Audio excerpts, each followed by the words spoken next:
चले जी, मेरा ख्याल है मजीद वेट नहीं करते, स्टार्ट करते हैं हमारा टॉपिक। आज से नया टॉपिक स्टार्ट कर रहा हूं मैं। उम्मीद है मजा आना चाहिए, बहुत अच्छा है, जबरदस्त टॉपिक है। टॉपिक का नाम है, हमारे पास जो टॉपिक है वो है ब्रेक इवन।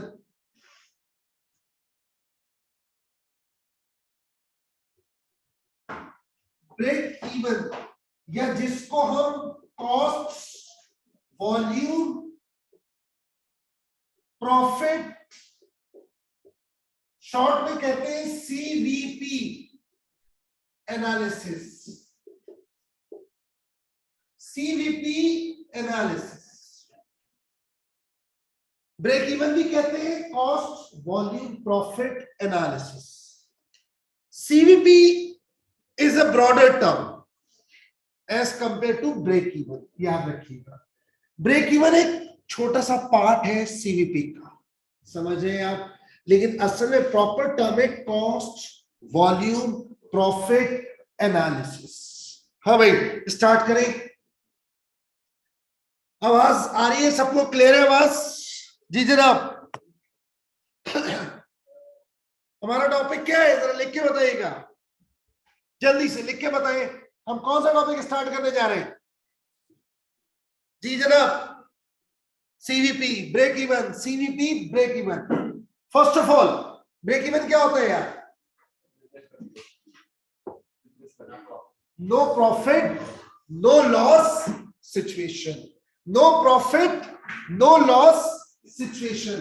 अगर हम बात करें ब्रेक इवन की, no profit no loss situation. Is that clear? समझ आ गई बात? बिजनेस में नो प्रॉफिट नो लॉस जो बिजनेस होता है, बेटा सुनिएगा साहब, जब हम बिजनेस स्टार्ट करते हैं तो बिजनेस का स्टार्ट याद रखिएगा कहां से होता है? लॉस से। फिर हम कहां पर पहुंचते हैं? जीरो पे। और फिर हम कहां पहुंचते हैं? प्रॉफिट। ये हमारा ड्रीम होता है, प्रॉफिट। जीरो से स्टार्ट नहीं करते, नॉर्मली बिजनेस स्टार्ट होता है लॉस से। यही वजह होती है लोग जॉब को प्रेफर कर रहे होते हैं, बिजनेस से भाग रहे हैं। Is that clear? क्योंकि जॉब क्या है, आपने जॉब ज्वाइन करी, आपको सैलरी मिलना शुरू हो गई, कोई लॉस ही नहीं है। मेरे अब्बा जी रिटायर हुए, उनको कहीं से पैसे मिले, वो रिटायर हो गए, उन्होंने कहा मैं कारोबार करूंगा। मैंने उनसे कहा आप नहीं कर सकते। उन्होंने कहा तू कर सकता है, मैं नहीं कर सकता। जब मैं बोल रहा हूं आप नहीं कर सकते, मत करें। उन्होंने कारोबार शुरू किए, 2 या 3 ट्राई हमारी, साल 1.5 साल में सारे फ्लॉप, सारा पैसा उड़ा दिया। क्यों? उन्होंने एक दिन मुझसे पूछा कि नहीं तुमने कर ली, मैं क्यों नहीं कर सकता? मैंने कहा जिसने 30 साल बैठ के सैलरी कमाई हो ना, समझ गए ना, तो वो बिजनेस में नहीं आ सकता। आप में लॉस झेलने की आदत नहीं है। आप तो सैलरी फर्स्ट, अगर महीना भी एंड नहीं होता तो आपके अकाउंट में सैलरी क्रेडिट हो रही है, तो आपको आदत हो गई है सीधा सीधा इजी कमाने की। आपको लॉस बर्दाश्त कर ही नहीं सकते। तो वही हुआ, जरा सा लॉस हुआ बंद, जरा सा लॉस हुआ बंद, जरा सा लॉस हुआ बंद। बिजनेस स्टार्ट ही लॉस से होता है, याद रखिएगा मेरी बात। एक और बात बताओ आपको, एक दफा आपने अपनी जिंदगी में किसी बिजनेस को प्रॉफिटेबल बना दिया, यू कैन नॉट इमेजिन आपकी वर्थ कहीं से कहीं पहुंच जाती है। याद रखिए, बिजनेस का मजा इसी, 10 लोग बिजनेस शुरू करते हैं, लॉस से स्टार्ट करते हैं, बड़ी मुश्किल से जीरो पे पहुंचते हैं, दैट इज ब्रेक इवन। और वो थोड़ा सा ही आगे बढ़ते, हिम्मत आ जाती और बंद कर देते। हर कोई बिजनेस नहीं चला पाता, याद रखें, बिजनेस चलाना भी एक आर्ट है। क्यों? माइनस वो जो फेज है वो 2, 2.5, 3 साल का होता है, फिर आते हैं हम जीरो पे। उसके बाद अगर आप में पोटेंशियल हुआ और हिम्मत हुई तो आप उस बिजनेस को प्रॉफिट में लेके जाए। Is that clear? तो बिजनेस स्टार्ट कहां से होता है यार? लॉस। समझ रहे आप? कोई भी बिजनेस हो, आप ये सोचे स्टार्ट करते प्रॉफिट मिलेगा, ये आपकी बेवकूफी है। जॉब करें, बिजनेस में ये मत सोचिए। समझ रहे मेरी बात? तो हम कहां से स्टार्ट करते हैं? स्टार्ट होता है लॉस से, फिर हम मूव करते हैं जीरो पे, और फिर हम मूव करते हैं कहां? प्रॉफिट की तरफ। That zero is called break even. Break even in short, सादा लफ्जों में, कीप इट सिंपल, अभी सिंपल रखते हैं। दो टेक्निकल, दो डेफिनेशन, एक सिंपल जो एक लेमैन जानता है और दूसरी टेक्निकल जो मैं और आप जानते हैं, जो एक लेमैन को नहीं पता होनी चाहिए, वो सोचेगा भी नहीं सही दिल से। सही। तो ब्रेक इवन क्या है? No profit no loss situation. In short, आपकी रेवेन्यूज आपके एक्सपेंस के बराबर हो जाए, ना आपको घर से लाना पड़े ना घर ले जाना पड़े। यानी ऐसे हालात चल रहे हो, बिजनेस से कमाओ बिजनेस से खाओ। इवन आप और मैं, यहाँ पर जो बॉयज बैठे हुए, खासतौर पर गर्ल्स के ऊपर इतनी रिस्पॉन्सिबिलिटी नहीं होती। अगर मैं अपनी और आपकी बात करूं, किस तरह से आप बिजनेस, आप एक जो घर पर डिपेंडेंट होते हैं, जिस वाले घर वाले, वो शख्स बिजनेस की तरह होता है। फॉर एग्जाम्पल, मैंने पहले पढ़ाई करी, फिर मैंने ट्यूशन पढ़ाना शुरू करी। सुनते जाना, जब मैंने ट्यूशन पढ़ाना शुरू करी तो क्या हुआ, पहले जो मेरा पहला फेज है उसमें सारा खर्चा मेरे घर से आ रहा, दैट वाज लॉस फीस। मेरी बात समझ गए? यानी लॉसेस, इसकी फीस उसकी फीस कौन दे रहा है? घर वाले। फिर एक पॉइंट आया, अब्बा ने कहा यार एक काम करो बेटा, इंटर हो गया ना? हाँ हो गया, अब खुद कमाओ खुद खाओ, खुद अपने खर्चे चलाओ। ये जो एजुकेशन की मसला ही नहीं है। थोड़ी ट्यूशन पढ़ाना शुरू कर दी, वो माशाल्लाह अच्छी कमाने लगे। क्या हुआ जी, वो जो ट्यूशन फीस ये वो खर्चे निकालने के बाद आप अक्सर शॉपिंग सेंटर में पाए जा रहे हैं। अब बने कहा यार इसके बाद नोट आ रहे हैं, अभी इधर उधर ना निकल जाए, बाइक ले ली 1 to 5, ये जो एक एज होती है शौक की, जब देखो शॉपिंग बैग से कुछ ना कुछ 2-3 पैंटे तो शर्टें भी भाई अभी इतनी रखी है, तो और बस नए नए नोट आते ना आदमी को, तो फिर शादी नहीं हुई तो समझा करो शादी ऐसे करो। हाँ, अब आप स्टाइल ये वो तारीख पे आके रहते नौक में, बाल कटवा रहे तारीख पे आके, रोमैरो फलाना ढिमकाना, ये जॉज और ये सारे शश के ना।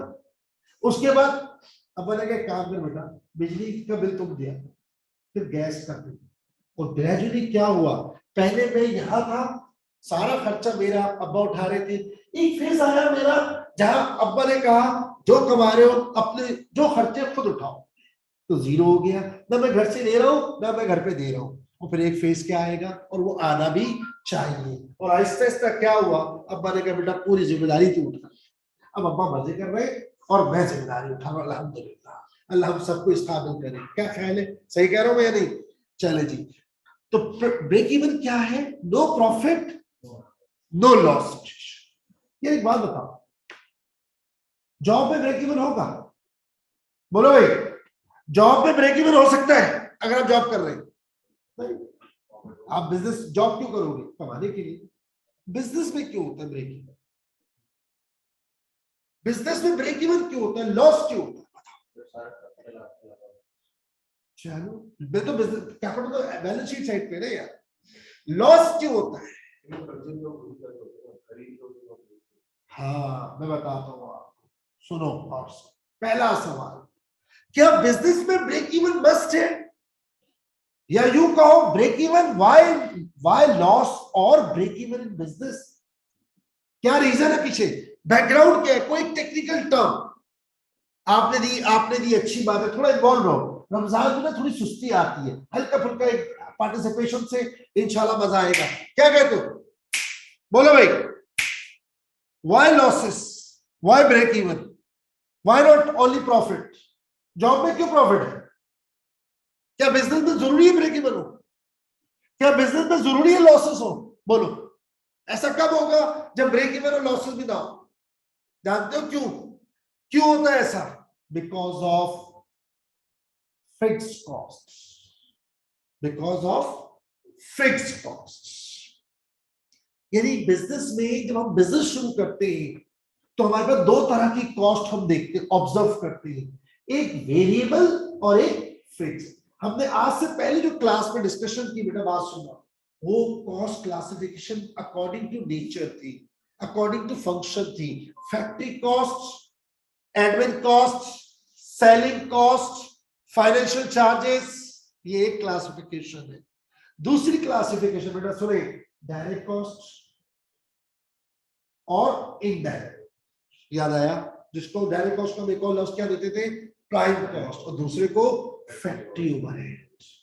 तीसरी एक और क्लासिफिकेशन है, फिक्स्ड कॉस्ट और वेरिएबल कॉस्ट। इस चैप्टर में सबसे इंपॉर्टेंट डिस्क्रिमिनेशन है फिक्स कॉस्ट और वेरिएबल कॉस्ट। क्या होती है फिक्स कॉस्ट? ऐसी हल्की सी बात करते हैं, क्या होती है वेरिएबल कॉस्ट? आप जानते हो वेरिएबल कॉस्ट क्या है? जो वेरी करे, सही ना? खाली वेरी का वर्ड यूज ना किया जाए तो बेहतर है, जो यूनिट्स की बदलने के साथ बदले, जो एक्टिविटी के साथ बदले। यानी इधर देखिए, इधर लफ्ज को देखें, कॉस्ट वॉल्यूम, ये लफ्ज बहुत इंपॉर्टेंट होता है आपकी नेचर बिहेवियर को समझाने के लिए। वो खर्चा जो volume, activity, units, hours, guest, कुछ भी ले ले, जो भी एक्टिविटी है। यहां पर एक्टिविटी क्या है? केएनएस की क्लासेस का होगा। केएनएस की एक्टिविटी क्या है बेटा? क्लासेस का होगा। अगर एक इवेंट हो रहा है, आई कैप का कन्वोकेशन हो रहा है, तो वहां क्या एक्टिविटी है? गेस्ट का आना। वहां क्या एक्टिविटी है? गेस्ट का आना। टोयोटा कंपनी की क्या एक्टिविटी है? गाड़ी का बनाना। समझ रहे मेरी बात? फर्नीचर वाले की क्या एक्टिविटी है? फर्नीचर बनाना। सही है ना? एक जो कोर्ट होता है, यानी हाई कोर्ट और सुप्रीम कोर्ट, वहां क्या एक्टिविटी है? केसेस का आना जाना, केसेस को डील करना। Is that clear? Any welfare, वहां की एक्टिविटी है डोनेशंस, ये एक्टिविटी करना। सोशल वर्क, तो मुख्तलिफ किस्म की एक्टिविटी हो सकती है, उसको ब्रॉड रखें। और से मेरी बात सुने, वो खर्चा जो एक्टिविटी के बदलने से बदल रहा हो, एक्टिविटी के चेंज होने से चेंज हो रहा हो, उसे वेरिएबल कहते हैं। और वो खर्चा जो एक्टिविटी इंडिपेंडेंट हो, एक्टिविटी 10,000 तो भी वही, 20,000 तो भी वही, 30,000 तो भी वही, 40,000 तो भी वही, 50,000 तो भी वही, उसकी नेचर क्या हो गई? फिक्स्ड। बस अगर मैं कहूं मेरी activity 10,000 unit, 20,000 unit, 30,000 unit, 40,000 unit, 50,000 units, बेटा सुन रहे, और मेरी एक कॉस्ट है वो है 2 मिलियन लेट्स से, और फिर जब वो प्रोडक्शन डबल हुई तो वो हो गई 4 मिलियन, फिर वो 6 मिलियन, फिर वो 8 मिलियन, और फिर वो 10 मिलियन। हाँ बेटा, अगर कॉस्ट इस तरह से बिहेव कर रही है कि एक एक यूनिट के बदलने से बदल रही है, इसको हम नाम देते हैं variable cost. Variable cost.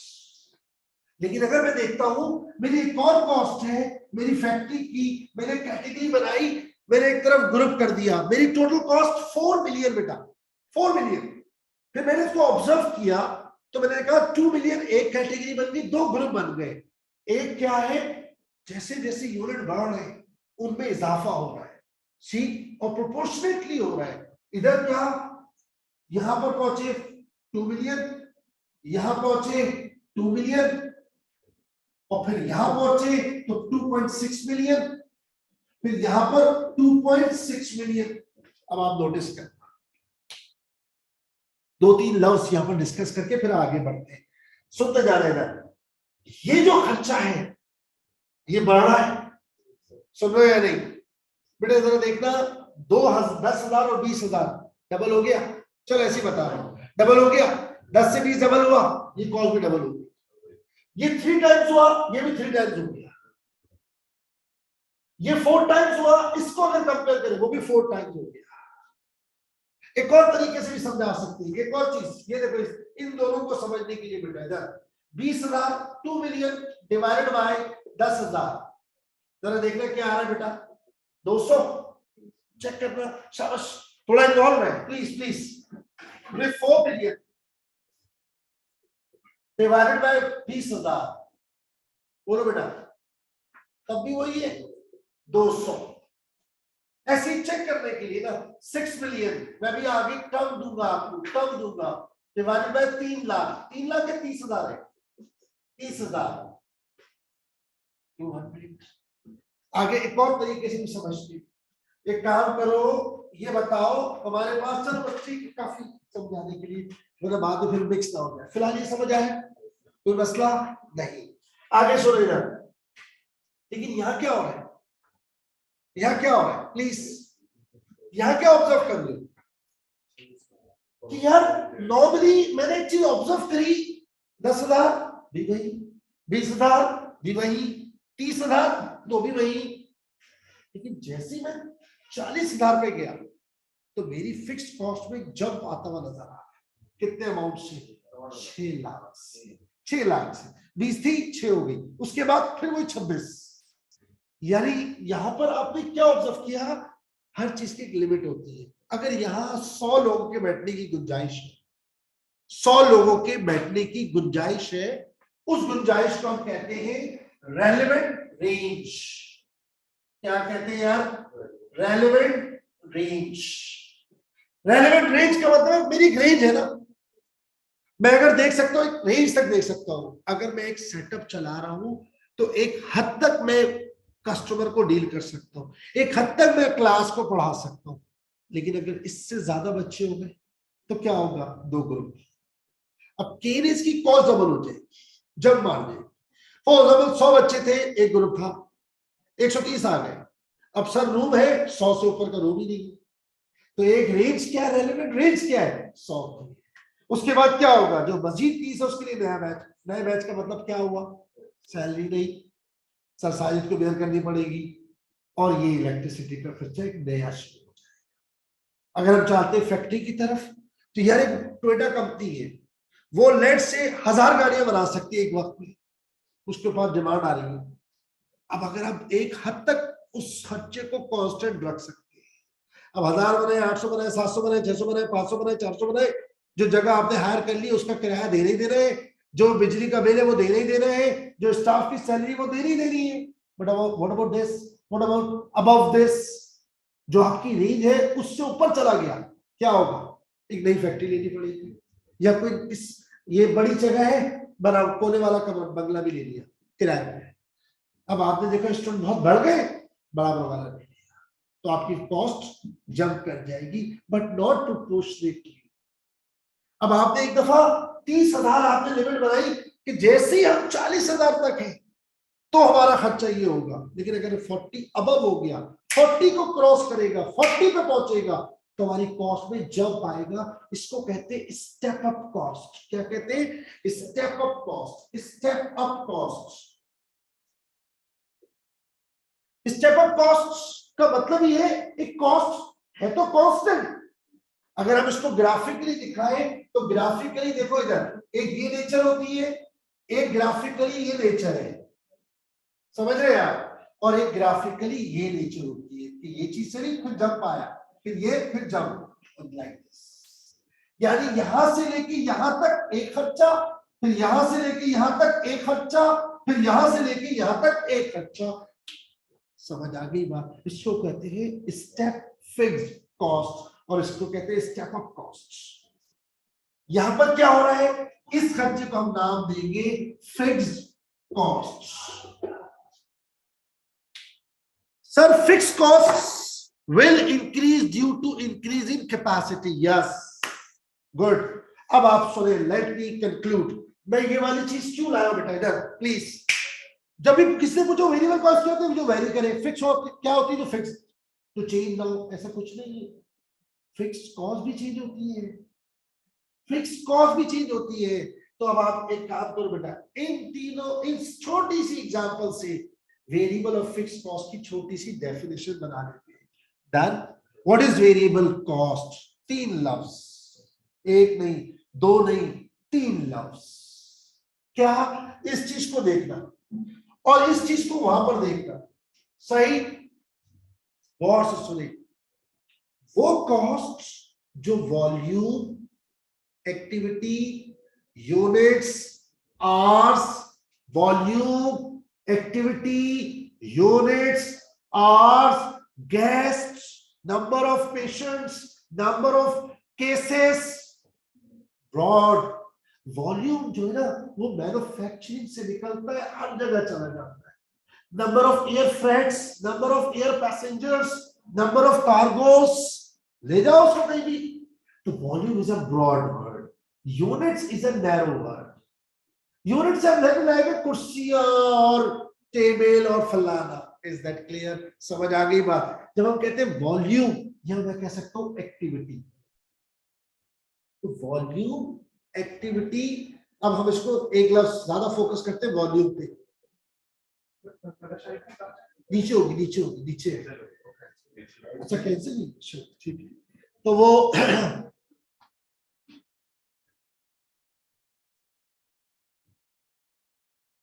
Fix cost लिखा है, सेटअप कॉस्ट क्यों नहीं लिखा? बताता हूं। पहले फिक्स कॉस्ट को समझिएगा। फिक्स कॉस्ट के अंदर ही सेटअप कॉस्ट होती है, बता देता हूं। सुनिए जरा प्लीज मेरी बात सुनिए। सबसे पहले फटाफट, फिक्स कॉस्ट और वेरिएबल कॉस्ट। सही। वेरिएबल कॉस्ट क्या है और फिक्स कॉस्ट क्या है? तीन लफ्ज। वो कॉस्ट जो प्रोपोर्शनेटली चेंज हो, वो कॉस्ट जो प्रोपोर्शनेटली चेंज हो विद चेंज इन वॉल्यूम, उसको कहते हैं क्या? Variable cost. तीन लफ्ज है, तीन लफ्ज।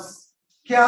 प्रोपोर्शनेट चेंज हो इस कॉस्ट के अंदर, प्रोपोर्शनेट चेंज हो किसके साथ? Proportionate change with volume. तीन लफ्ज बड़े इंपॉर्टेंट है। Proportionate change with volume, proportionate change with volume. Sir जल्दी सुन ले please. Proportionate change with volume. Proportionate के दो मतलब होते हैं, या तो पर यूनिट को, अगर यूनिट को बेस बनाए, या तो पर यूनिट आपका कांस्टेंट हो, पर यूनिट, या percentage, percent of rupee sales value. ये दो मतलब होते हैं प्रोपोर्शनेट चेंज के। यानी यूं समझे प्लीज, मैं इसको इस तरह से समझा देता हूं। ये 10,000 से 20,000 पे गया सपोज, तो 20,000 पे गया, 20,000, 10,000 को डिवाइड करो 10,000 से, तो ये क्या आ गया? 100% चेंज आ गया।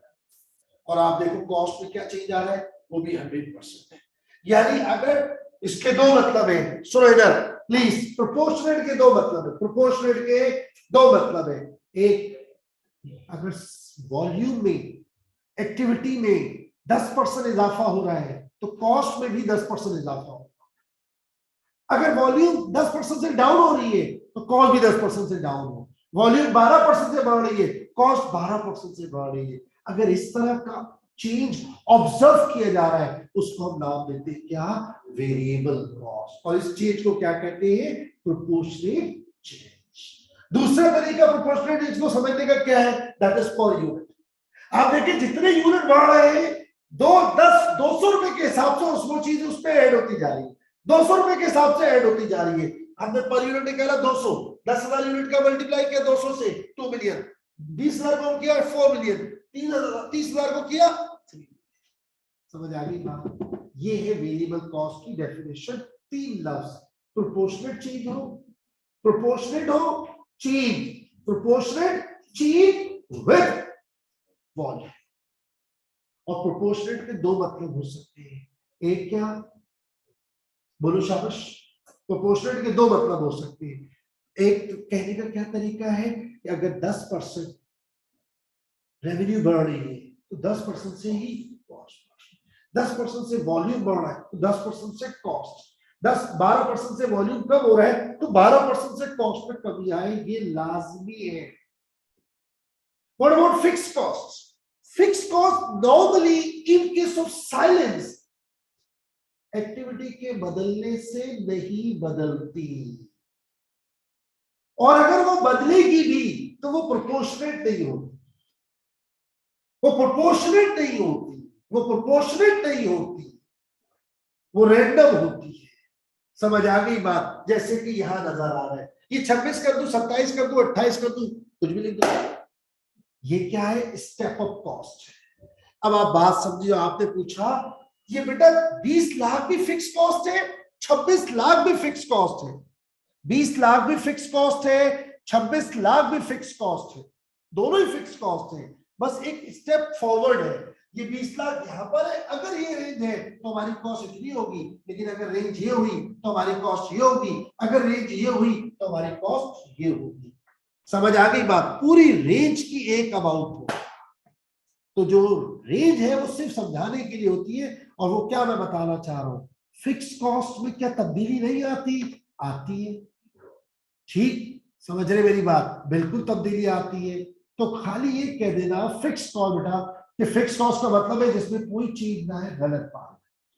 फिक्स कॉस्ट इधर, वेरिएबल नाम से समझ आ रहा है चेंज हो रही है, और हर बंदा ये सोचता है वेरिएबल का मतलब है जो चेंज हो, लेकिन फिक्स का मतलब जहन में क्या आता है? जो चेंज ना हो। सही। इधर देखिए, अब आपको थोड़ा सा सुकून से बताओ, फिक्स कॉस्ट नंबर वन, उसमें कभी प्रोपोर्शनेट चेंज नहीं आता, नेवर। उसमें चेंज आता है या तो स्टेप अप आएगा, उस वजह से चेंज आएगा। एक्टिविटी के बदलने से क्या फिक्स कॉस्ट बदलती है? बिल्कुल बदलती है, but it is not proportionate. It is not proportionate. ये 26 का 27 का 28 का 29 का तो कोई लिंक ही नहीं है, बट यहां नहीं हो सकता, यहां नहीं हो सकता। If it is variable it will change, if it is fixed, समझ आ गई बात? प्रोपोर्शनेट चेंज बेटा, एक तो फिक्स कॉस्ट में कोई बोले आपसे फिक्स कॉस्ट का मतलब जो फिक्स हो चेंज ना हो, बिल्कुल गलत बात है। Fix cost will change, do change with change in production, but not proportionate. Fixed cost do change with change in prices, rates, inflation. क्यों नहीं हो सकता? फिक्स कॉस्ट में इन्फ्लेशन होता है, लैंडलॉर्ड ने किराया बढ़ा दिया, बढ़ गई फिक्स कॉस्ट, खत्म। क्या मसला है? कोई मसला? बोले यार, क्लियर? समझ रहे हैं नहीं? पक्का? चलो आगे। ओके है। पहले तो ये छोटी सी ब्रॉड सी definition, what is variable cost and fixed cost. सही है, ठीक है। तो स्टेप अप का मतलब होता है फिक्स कॉस्ट ही है वो बेटा, बट एक रेंज तक सेम है, फिर एक रेंज के बाद फिर वो वहां के फिर कांस्टेंट हो गई। जैसे ये देखिए, ये जंप आया और यहाँ की स्टिल हो गई, फिर वो 10-20 हजार तक वही रहेगी। अब अगर साजिद सर ने बराबर वाली जगह किराए पे ले ली तो उसका रेंट, उसकी सैलरीज फिक्स हो गई। Is that clear? इसके साथ ऐड हो गई, ऐड ऑन हो गई। अब कब तक रहेगी? एक खास रेंज तक। लेट्स से वो 4-6 क्लासेस ऑर्गेनाइज हो सकती है, तो जब तक वो हो रही है। अब उसके बाद फिर एक और कैंपस की जरूरत पड़ गई, इंशाल्लाह अल्हम्दुलिल्लाह, फिर एक जगह और ले लिया आपने, फिर एक जंप आ गया, फिर आपने देखा मामला थोड़े डाउन हो गए, हालात थोड़े खराब हो गए, आपने थर्ड कैंपस को पहले बंद किया, आपकी फिक्स कॉस्ट नीचे आ गई, फिर उसके बाद नीचे आ गई, बट रहेगी तो वो फिक्स कॉस्ट ही ना यार। क्या ख्याल है? फिक्स कॉस्ट ही रहेगी। Is that clear? समझ आ गई बात? अब बस जो मैंने अभी बात बोली वो बड़ी इंपॉर्टेंट है बेटा। इधर व्हाट इज प्रोपोर्शनेट, तो दो मतलब जहन में लाओ। प्रोपोर्शनेट से दो मतलब जहन में लाओ प्लीज। 10% से सेल्स बढ़ रही है, 10% से वॉल्यूम बढ़ रहा है, 10% से कॉस्ट में। अगर ये चीज ऑब्जर्व हो रही है, इट इज प्योरली वेरिएबल। अगर आपको परसेंटेज में नहीं लाना तो पर यूनिट में भी आप डिफाइन कर सकते हैं। कि आप गौर कर रहे हैं कि लेट से मैंने गौर किया 200 रुपए पर यूनिट मेरी वेरिएबल कॉस्ट है, तो जैसे जैसे यूनिट बढ़े हर यूनिट में 200 रुपए का इजाफा हो। लेकिन जब मैं फिक्स कॉस्ट को देख रहा हूं, तो उसमें वो ढीठ किस्म की कॉस्ट, मैं वेरिएबल कॉस्ट को एक नाम देता हूं, इंतहा दर्जे की गैरतमंद कॉस्ट। इंतहा दर्जे की गैरतमंद कॉस्ट। इंतहा दर्जे का गैरतमंद आदमी कौन होता है? जो आज कोई उठा के उसको गौर से गुस्से में देख लेना तो अपनी उसको इंसल्ट समझे, इंतहा दर्जे का। यानी आप वेरिएबल कॉस्ट को उस तरह से ले, आप बना रहे 1 करोड़ यूनिट्स, खुदा की कसम, और आपने कहा, किसी ने कहा इसमें 1 यूनिट और बढ़ा दो या 1 यूनिट कम कर दो, खुदा की कसम वो कॉस्ट चेंज होगी। इवन वो चीज इनविजिबल होगा बट वो होगा। If it is variable it will change. 1 crore unit में 1 ऐड करोगे, 1 हटाओगे, इट विल चेंज। ये नेचर, इसमें बिलीव करना बहुत जरूरी है, खाली सुनना जरूरी नहीं है। If you are saying it is variable it will change. ये कैसे हो सकता है बेटा? देखो इधर, you are saying it is variable, और आप कह रहे हैं 10,000 यूनिट है ना, 11,000 की भी वही कॉस्ट होगी। गलत बात। इसीलिए मैं हमेशा कहता हूं और सिर्फ सुनेंगे, लिखे टिप, टिप लिखे प्लीज, टिप नंबर 1 लिख दे जो भी सब दे। देखो बेटा इधर दो चीजें होती है, और से सुनेंगे। मैं हमेशा कहता हूं इधर देखें, अंडरस्टैंड करें और थोड़ा समेटें। टिप क्या है, और से सुनेंगे इधर। जब भी आपको जिंदगी में याद रखें वेरिएबल कॉस्ट दे, पहले सुन ले फिर लिखिएगा आप अपने लफ्जों में, आसान लफ्जों में। जिंदगी में वो कभी भी आपको कभी भी कोई वेरिएबल कॉस्ट दे, तो वेरिएबल कॉस्ट की नेचर जो है ना, वो आपको मैंने बताया कि वो इंतहा दर्जे की गैरतमंद कॉस्ट, एक यूनिट की तब्दीली, उसके अंदर तब्दीली लाई। तो कोशिश करें इस चैप्टर में और आगे भी आने वाले हर चैप्टर में, जब भी तुम्हें वेरिएबल कॉस्ट दी हो, या तो वो रिलेटिव फॉर्म में दी हो, यानी ऐसे दी हो पर यूनिट फॉर्म में, या वो ऐसे दी हो परसेंटेज फॉर्म में, इसको कहते हैं रिलेटिव फॉर्म।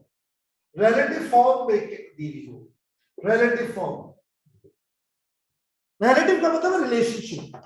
यानी आप क्या बोल रहे हैं, परसेंट जब बोलेंगे तो अगला सवाल, मैं कहूं वेरिएबल कॉस्ट 80%, आप बोलोगे किसका, मैं कह रहा हूं 2 रुपए पर यूनिट का, इसीलिए इसका लफ्ज है रिलेटिव। ये डिपेंडेंट होता है। जब आप बोलेंगे 2 रुपए पर यूनिट, आपको यूनिट चाहिए।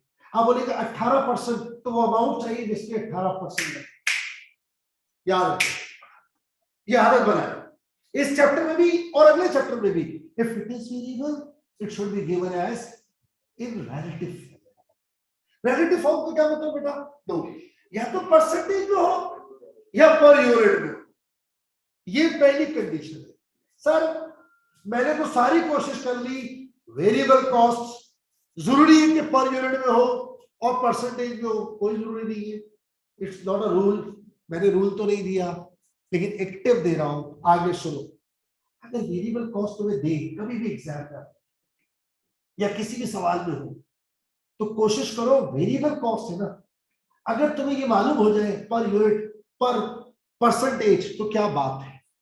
लेकिन अगर तुम नहीं मालूम कर सकते, ऐसे हालात पैदा होंगे सवालों में, हमारे पास वेरिएबल कॉस्ट रिलेटिवली अवेलेबल नहीं होगी, सुन लो गौर से, तो फिर कोई बात नहीं, फिर तुम्हारे पास एटलीस्ट इस चीज की नॉलेज होनी चाहिए कि अगर तुम्हें उसने टोटल कॉस्ट दे दी है, तो तुम्हें पता होना चाहिए किन यूनिट्स की। और खुदा की कसम इस पे बिलीव रखना, 10,000 की जो वेरिएबल कॉस्ट है वो 10,000 एक की नहीं हो सकती, 9,999 की नहीं हो सकती। तो अगर आपको पता है ओहो टोटल वेरिएबल कॉस्ट दे रहे हैं, तो आपने अगला सवाल करना है किसकी है भाई ये total.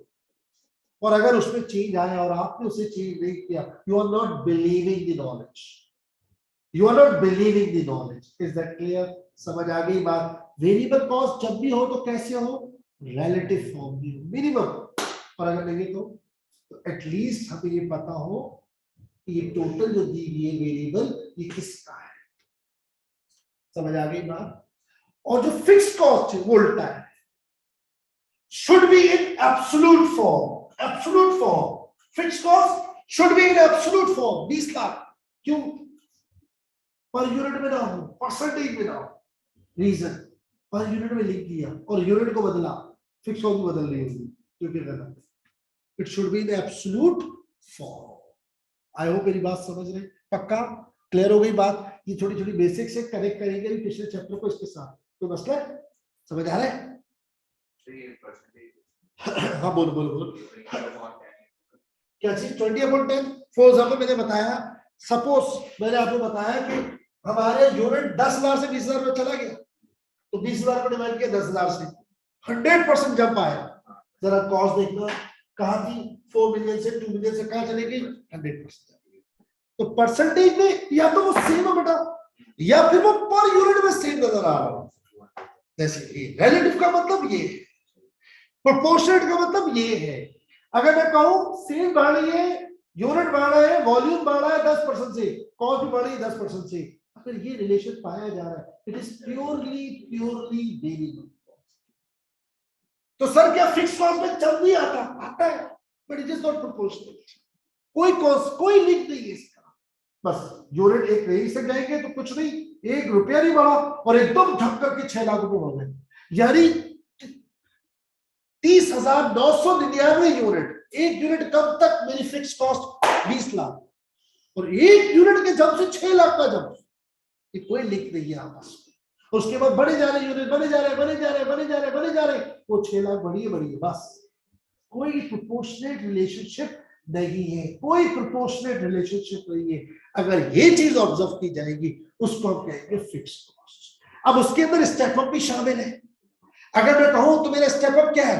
Up to 30,000 20 lakh, after 30 6 lakh add कर दो, दैट्स इट। स्टेप अप होगा तो बताएगा, आप प्रोपोर्शनेट अप्लाई नहीं कर सकते। समझ आ गई बात? अब मैंने आपको एक तो फिक्स कॉस्ट, वेरिएबल कॉस्ट थोड़ा बहुत डिफाइन किया, जरा जल्दी सुनिए क्योंकि चैप्टर बेसिक फिक्स कॉस्ट और बेटा वेरिएबल कॉस्ट में करना है। आगे सुनो, आगे मैंने आपको एक टिप दी कि जब भी वेरिएबल कॉस्ट हो तो वो किस फॉर्म में हो? रिलेटिव फॉर्म में हो, यानी परसेंटेज में हो या पर यूनिट में हो, उसमें आपके लिए इजी होता है उसको हैंडल करना। अदरवाइज अगर वो एब्सोल्यूट फॉर्म में है, टोटल अमाउंट में है, तो बस फिर आप याद रखें, एटलीस्ट आपकी नॉलेज में हो कि कितने किन यूनिट्स की वेरिएबल। बस देखो बेटा इधर, अगर यहां देखें, इधर देखें, मैं आपको दे दूं वेरिएबल कॉस्ट है 200 रुपए पर यूनिट। अब यूनिट बदलते रहो, वेरिएबल कॉस्ट आती रहेगी, टेंशन ही नहीं है। लेकिन अगर मैं आपको ये दे दूं, खाली ये देता, मैं कहता वेरिएबल कॉस्ट 20 लाख और मैं इस बड़े मजे से कहता हुआ निकल जाता हल्का सा कहीं किनारे पे ये वेरिएबल कॉस्ट इन 10,000 यूनिट की है और मैं कहता अगले साल हमारी यूनिट बने 20,000 30,000 40,000 22,000 23,000 26,000। आप बोलते नहीं ये कॉस्ट तो वही रहेगी, it means you are not believing. और मैं बोलूं फिक्स कॉस्ट 10,000 यूनिट पर है 20 लाख, 50-26,000 पे क्या होगी? 20 लाख। इन case of silence it will remain same. लेकिन अगर मैंने रेंज दे दी कि नहीं 40,000 पर 26 लाख, अब मैं बोला बताओ 42,000 पे क्या होगी? 26। 46 पे क्या होगी? 26। 48 पे क्या होगी? 26। 52 में क्या होगी? 26। 57 में क्या होगी? 26।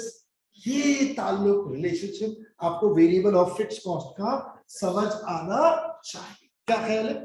पक्का वाला? आगे एक और चीज छोटी सी देखो बेटा इधर, first of all we know what is variable cost and fix cost. अल्हम्दुलिल्लाह मैं इस डेफिनेशन में एक चीज बचाता हूं, इस पे आपका बिलीव है, दो चीज। If it is variable it will change, it will change. Sir उसने कहा था हमने बनाए 1 करोड़ यूनिट पर 2 ही तो उसने बढ़ाए, तो मैंने वेरिएबल कॉस्ट वही रहने दी। सवाल ही था इंतहा दर्जे की मेहनत, इंतहा दर्जे का मतलब है एक हल्का सा उसको पता भी चल गया ना आपने इस चीज को फील किया है, वो बंदा अपना बिहेवियर बदल देगा। बिहेवियरल चेंज है ये वेरिएबल कॉस्ट। और फिक्स कॉस्ट थोड़ी ढीठ टाइप की होती है, ढीठ टाइप। लेकिन ये भी सीखे, कोई ये बोले इस डेफिनेशन से फिक्स कॉस्ट चेंज नहीं होती, गलत बोल रहा है। वॉल्यूम की वजह से चेंज नहीं होती तब भी गलत बोल रहा है। वॉल्यूम की वजह से प्रोपोर्शनल चेंज नहीं होती, जंप आ सकता है, that is called step up. आ सकता है, बिल्कुल आ सकता है, वो बताएगा। अगर खामोशी है और खाली उसने लिख दिया फिक्स कॉस्ट 2 मिलियन, खुदा की कसम फिर यूनिट 10,000 हो, 20 हो, 30 हो, 40 हो, 50 हो, 60 हो, 70 हो, 80 हो, 90 हो, लाख हो, 1.5 लाख हो, 1 करोड़ में चले जाए, अगर वो कुछ नहीं कह रहा, मैं फिक्स कॉस्ट कितनी लूंगा? 2 मिलियन। और यहां पर एक यूनिट बदलूंगा, वेरिएबल कॉस्ट बदल जाएगी। इसको पकड़ेंगे कैसे? तो इसको मैंने आपको टिप दी है, अगर वेरिएबल कॉस्ट है ना तो कोशिश करो वो रिलेटिव फॉर्म में हो, रिलेटिव फॉर्म में वो इजी टू अप्लाई होगा। और अगर एब्सोल्यूट फॉर्म में भी है variable cost like this 2 million 4 million 6 million, तो बस इतना मालूम कर लो किसकी वेरिएबल कॉस्ट। समझे मेरी बात? अगर वो ये दे दे 6 मिलियन बेटा इधर, तो बस आपको पता होना चाहिए 30,000 यूनिट की कॉस्ट।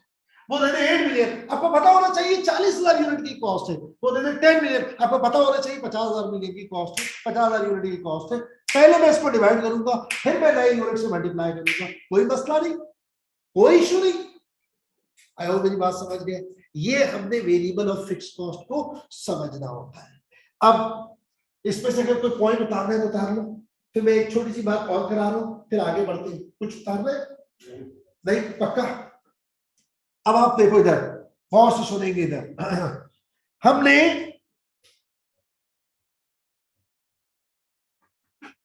अब एक नई चीज डिस्कस करना शुरू की है, जरा सुनो इधर क्या हुआ, बोलो। अच्छा यहाँ देखो बेटा, इधर बात सुनो। इधर हमारे पास हमने अब तक जो पढ़ा है वो है direct material, direct labour, FOH side, फिर हमने पढ़ी एडमिन एक्सपेंसेस, फिर हमने पढ़े सेलिंग एंड डिस्ट्रीब्यूशन एक्सपेंसेस और फाइनेंशियल चार्जेस। याद रखिएगा ये मैक्सिमम होते हैं। यानी अगर आप बात करें, मुख्तलिफ क्लासिफिकेशन है, एक वो फंक्शनल, प्रोडक्शन कॉस्ट, फैक्ट्री की कॉस्ट, एडमिन की कॉस्ट, सेलिंग कॉस्ट, फिर उसके अंदर आ जाता है क्या, डायरेक्ट कॉस्ट और इनडायरेक्ट। अब हमें इन्हीं चीजों को बाइफरकेट करना है, क्लासिफाई करना है, वेरिएबल कॉस्ट और fix cost. Is that clear? तो हमारे पास नॉर्मली क्या होता है, जो वेरिएबल कॉस्ट है, वेरिएबल और फिक्स कॉस्ट। सुनिए इधर, नॉर्मली वेरिएबल कॉस्ट में क्या आता है, डायरेक्ट मटेरियल। आपका क्या ख्याल है, क्या है बाय नेचर डायरेक्ट मटेरियल? कुर्सी बनाओगे लकड़ी, एक कुर्सी बनाओगे उस हिसाब से लकड़ी, दो बनाओगे, 3 4 5, जितनी कुर्सियां चेंज करोगे वो चेंज होगी। तो direct material in case of silence is variable by nature. Direct labour जितने यूनिट बढ़ाते जाओगे आज बढ़ते जाएगी, बढ़ाते जाओगे आज बढ़ते जाएगी, क्योंकि वो लेबर ट्रेसेबल है। 2 घंटे में 1 यूनिट बनता है तो 8 घंटे में 4 यूनिट बनेगी। अगर आपने 400 यूनिट बनाना है तो उतने घंटे चाहिए होंगे। इन case of silence direct labour क्या हो गया, वेरिएबल बाय नेचर। एफर्ट्स क्या होता है, दोनों बहुत से ऐसे खर्चे हैं जो प्रोपोर्शनेटली चेंज हो रहे होंगे। 1 घंटा भी बढ़ा तो ये बिजली का बिल बढ़ेगा, पावर एक्सपेंसेस, फ्यूल एक्सपेंसेस, फलाना एक्सपेंसेस, सप्लाईज है। इधर जितनी लकड़ी उतना ग्लू, उतनी कीलें, प्रोपोर्शनेटली ना। अगर आप पहले 100 कुर्सियां बना रहे थे तो ग्लू 100 कुर्सियों के हिसाब से लग रहा था। अब अगर आप 1000 कुर्सियां बनाओगे ग्लू सेम लगेगा। इस तरह की चीजें। लेकिन बहुत से ऐसे भी फैक्ट्री ओवरहेड्स हैं जो फिक्स है, रेंट, इंश्योरेंस, डेप्रिसिएशन, समझ रहे हैं आप? तो इसका मतलब है एफओएच में वेरिएबल भी आता है और एफओएच में फिक्स भी आ सकता है। फिर एडमिन की बात करें, नॉर्मली एडमिन होता है फिक्स्ड नॉर्मली, बट कुछ हद में शायद कोई ऐसा बन जाए, इसके अंदर कोई ऐसा पार्ट आ जाए जो वेरिएबल हो जाए, नॉर्मली नहीं। इसी तरह सेलिंग एंड डिस्ट्रीब्यूशन नॉर्मली क्या होता है, वेरिएबल बाय नेचर। ठीक, इधर देखिए कमीशन क्या है, वेरिएबल। मुख्तलिफ किस्म के खर्चे हैं जो सेल्स पर बेस कर रहे हैं, लेकिन बहुत से ऐसे खर्चे भी जो फिक्स सैलरीज है। एम्प्लॉय को सैलरी दे रहे परमानेंट, वो भी आ जाएगा। Is that clear? Financial charges ये नॉर्मली यहां से हटा दो तो बेहतर है, लेकिन समझाने के लिए लिखते कि हो सकता है वो कोई ऐसी बात कहते कि एडमिन के अंदर है। अब देखो पुरानी नॉलेज को बस इतना जोड़ना तो ज्यादा है। और सुनो, अब बेटे इधर देखिए, सबसे पहले वेरिएबल कॉस्ट क्या, फिक्स कॉस्ट क्या? वेरिएबल कॉस्ट 3 लफ्ज, प्रोपोर्शनेटली चेंज हो विद वॉल्यूम। प्रोपोर्शनेट का मतलब क्या है सर, परसेंटेज चेंज या यूनिट, पर यूनिट उसका कांस्टेंट हो। समझ रहे हो? चलो ठीक है। तो क्या फिक्स कॉस्ट में तब्दीली नहीं आती? बिल्कुल आती है, आ सकती है, but it is not proportionate due to inflationary change आ सकती है। अच्छा भाई ठीक है, ये मसला भी हल हो गया। आगे सुनो इधर प्लीज, आगे बोलो सर। वेरिएबल और फिक्स को अगर पुरानी नॉलेज के साथ लिंक कर दें तो वो मैंने हल्का सा लिंक कर दिया। अब आप गौर से सुने ताकि फिर हम फ्लो में चलते हैं। इधर देखो बेटे, इधर हमारे पास वेरिएबल की अगर हम बात करें तो वेरिएबल में क्या क्या आता है, अब थोड़ा फिंगर टिप्स से मिल जाए। What is variable? Normal variable क्या होगी, direct material, direct labour, variable FOH, variable admin, variable selling. अब variable admin, variable FOH, variable selling, गौर से सुनना, इनके साथ वो लिखेगा वेरिएबल। देखो बात सुनो, अगर कोई चीज एक से ज्यादा हो ना तो उसको फिर फर्दर एक्सप्लेन किया जाता है। तो अगर क्लास में 2 अहमद हो तो मुझे बताना पड़ेगा किस अहमद को मैं कॉल करूं। लेकिन अगर क्लास में एक ही अहमद है तो मैं खाली अहमद भी बोल दूंगा तो चलेगा। डायरेक्ट मटेरियल, डायरेक्ट लेबर, इनके साथ वेरिएबल और फिक्स लिखा हुआ नहीं होता, क्योंकि normally silent, in case of silence they are variable, but FOH, admin और सेलिंग और फाइनेंशियल चार्जेस ये वेरी भी कर सकते हैं और फिक्स भी हो सकते हैं, तो वो इनके साथ जरूर मेंशन करेगा। और अगर वो नहीं कर रहा तो फिर आप डिसाइड करेंगे कि इसमें वेरिएबल क्या है और फिक्स क्या। आई होप मेरी बात समझ में क्लियर है। अब आ जाते हैं दोबारा अपने बैक करते हैं अपने एग्जांपल की तरफ। ये अपना नोट कर लो प्लीज थोड़ा सा। वेरिएबल में क्या क्या आ सकता है? Direct material, direct labour, variable FOH, variable admin, variable selling and distribution.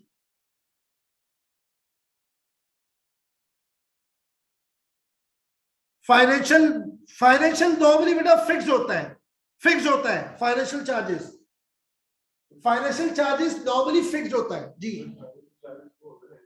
Interest expense, interest के अलावा आप बैंक चार्जेस है, खाली इंटरेस्ट पे ना लाओ ना, जो भी फाइनेंशियल है, आपने लीज करवाया हुआ है वो खर्चे है सारा आप उसके अंदर कवर कर लेते हैं। फाइनेंशियल लीज करवाया हुआ है या कोई भी ऐसा खर्चा है जो फाइनेंस से रिलेटेड है। Is that clear? चलो आगे। सेलिंग एंड डिस्ट्रीब्यूशन भी अच्छा, selling and distribution by default बड़ा मुश्किल काम है इसको एक्सप्लेन करना। देखो इधर मैं आपको बताता हूं, चले अगर आप बाय डिफॉल्ट की बात करते हैं, आओ बेटा इधर आप। By default direct material by default क्या होगा? वेरिएबल बाय नेचर, सही है। डायरेक्ट लेबर बाय डिफॉल्ट क्या होगा? Variable by nature. एफओएच कुछ ना लिखा हो, फिक्स, नॉर्मली फिक्स एफओएच ही होते हैं ज्यादातर अगर बाय डिफॉल्ट जाओ। लेकिन बेटा याद रखना वो आपको बताएगा, इतना मैं बता दूंगा आपको, इन चीजों के बारे में बताता है, 2 तरीकों से बताता है, एक डायरेक्टली और एक इनडायरेक्टली। क्या मतलब इनडायरेक्टली? आगे जाके समझाऊंगा। यानी एक वो खुल के बताता है और एक इशारों में बताता है।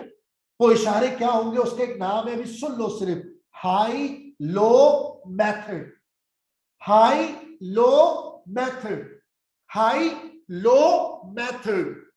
क्या मतलब? 2 एक्टिविटी दे दी आपको और कॉस्ट दे दी। अब इशारा देखो बेटा इधर, आपको 2 एक्टिविटी दे दी, 2 महीनों की कॉस्ट दे दी, 2 महीनों की यूनिट दे दिए, 2 महीनों की कॉस्ट दे दी, 2 महीनों के आर्स दे दी, 2 महीनों की कॉस्ट दे दी। अब वो चेंज हो रही है, वो कभी चेंज हो रही है कभी चेंज नहीं हो रही, ऐसे वो इनडायरेक्टली बताएगा। अब अगर 2 एक्टिविटी दे रहा है बेटा और कॉस्ट चेंज नहीं हो रही, जैसे कि ये रही, ये रही, आप समझ गए ये फिक्स्ड है। सर उसने तो नहीं बोला, अबे भाई आंखें खोलो यार, जब दोनों एक्टिविटी की कॉस्ट सेम है तो वो फिक्स हो ही रहे यार। फिर आपने आंखें खोली तो आपने देखा ये चीज ऑब्जर्व की गई, ये चीज ऑब्जर्व की जा रही है। इट मींस ये वेरिएबल भी हो सकता है और सेमी वेरिएबल भी हो सकता है। सेमी वेरिएबल क्या है बेटा? इधर ये क्या है? 4 मिलियन और ये क्या है? 6 मिलियन। और करना मेरी बात। अब अगर वो आपको ये दे दे, ये जो बिजली का बिल है ना, केएनएस के लिए सभी वेरिएबल है। क्यों बताए? बिजली का बिल केएनएस के लिए क्या है? सभी वेरिएबल है, प्योरली वेरिएबल नहीं है, प्योरली फिक्स नहीं है। सभी वेरिएबल कहते हैं combination, mix plate, mix plate, दाल चावल, समझ गए ना आप? दाल भी है चावल भी है, मिक्स प्लेट है, खाली चावल नहीं है खाली दाल नहीं है, समझ रहे आप? एक होता है गोश्त, एक होती है हड्डी और एक होता है हड्डी वाला गोश्त। गोश्त वेरिएबल, प्योर वेरिएबल, हड्डी प्योर फिक्स्ड और हड्डी वाला गोश्त सेमी वेरिएबल जिसमें हड्डी भी है गोश्त भी है। अब मैं आपसे कह रहा हूं एक काम करो बेटा, गोश्त अलग कर दो हड्डी अलग कर दो, दैट्स इट। इसके लिए हम यूज करते हैं वर्ड हाई लो मेथड। अब आगे जाके बता दूंगा, आगे जाके तकरीबन तीसरे सवाल में जाके मैं इसको डिस्कस करूंगा व्हाट इज हाई लो। अच्छा पहली क्लास में थोड़ी थोड़ी डिस्कशन सारे लफ्जों की आ रही है, फिर ग्रेजुअली सारे वर्ड आएंगे और इसको हम अप्लाई करेंगे। तो 4 या 5 आइटम में करवाऊंगा एंड दैट वुड बी ना very easy. High low method. अब इधर देखो बेटे, इधर लेट्स से बिजली का बिल है, ये नजर आ रहा है आपको।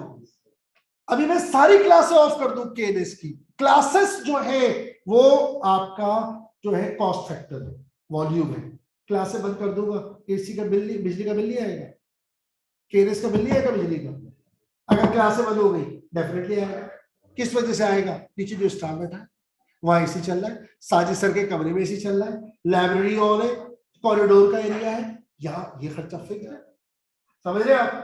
प्लीज मेरी बात, कैंटीन है बेटा, बात सुनो यारी, बिजली का जो बिल है वो बहुत ही जबरदस्त एग्जांपल है सेमी वेरिएबल, जिसमें कुछ हिस्सा फिक्स है, ज्यादातर हिस्सा वेरिएबल है।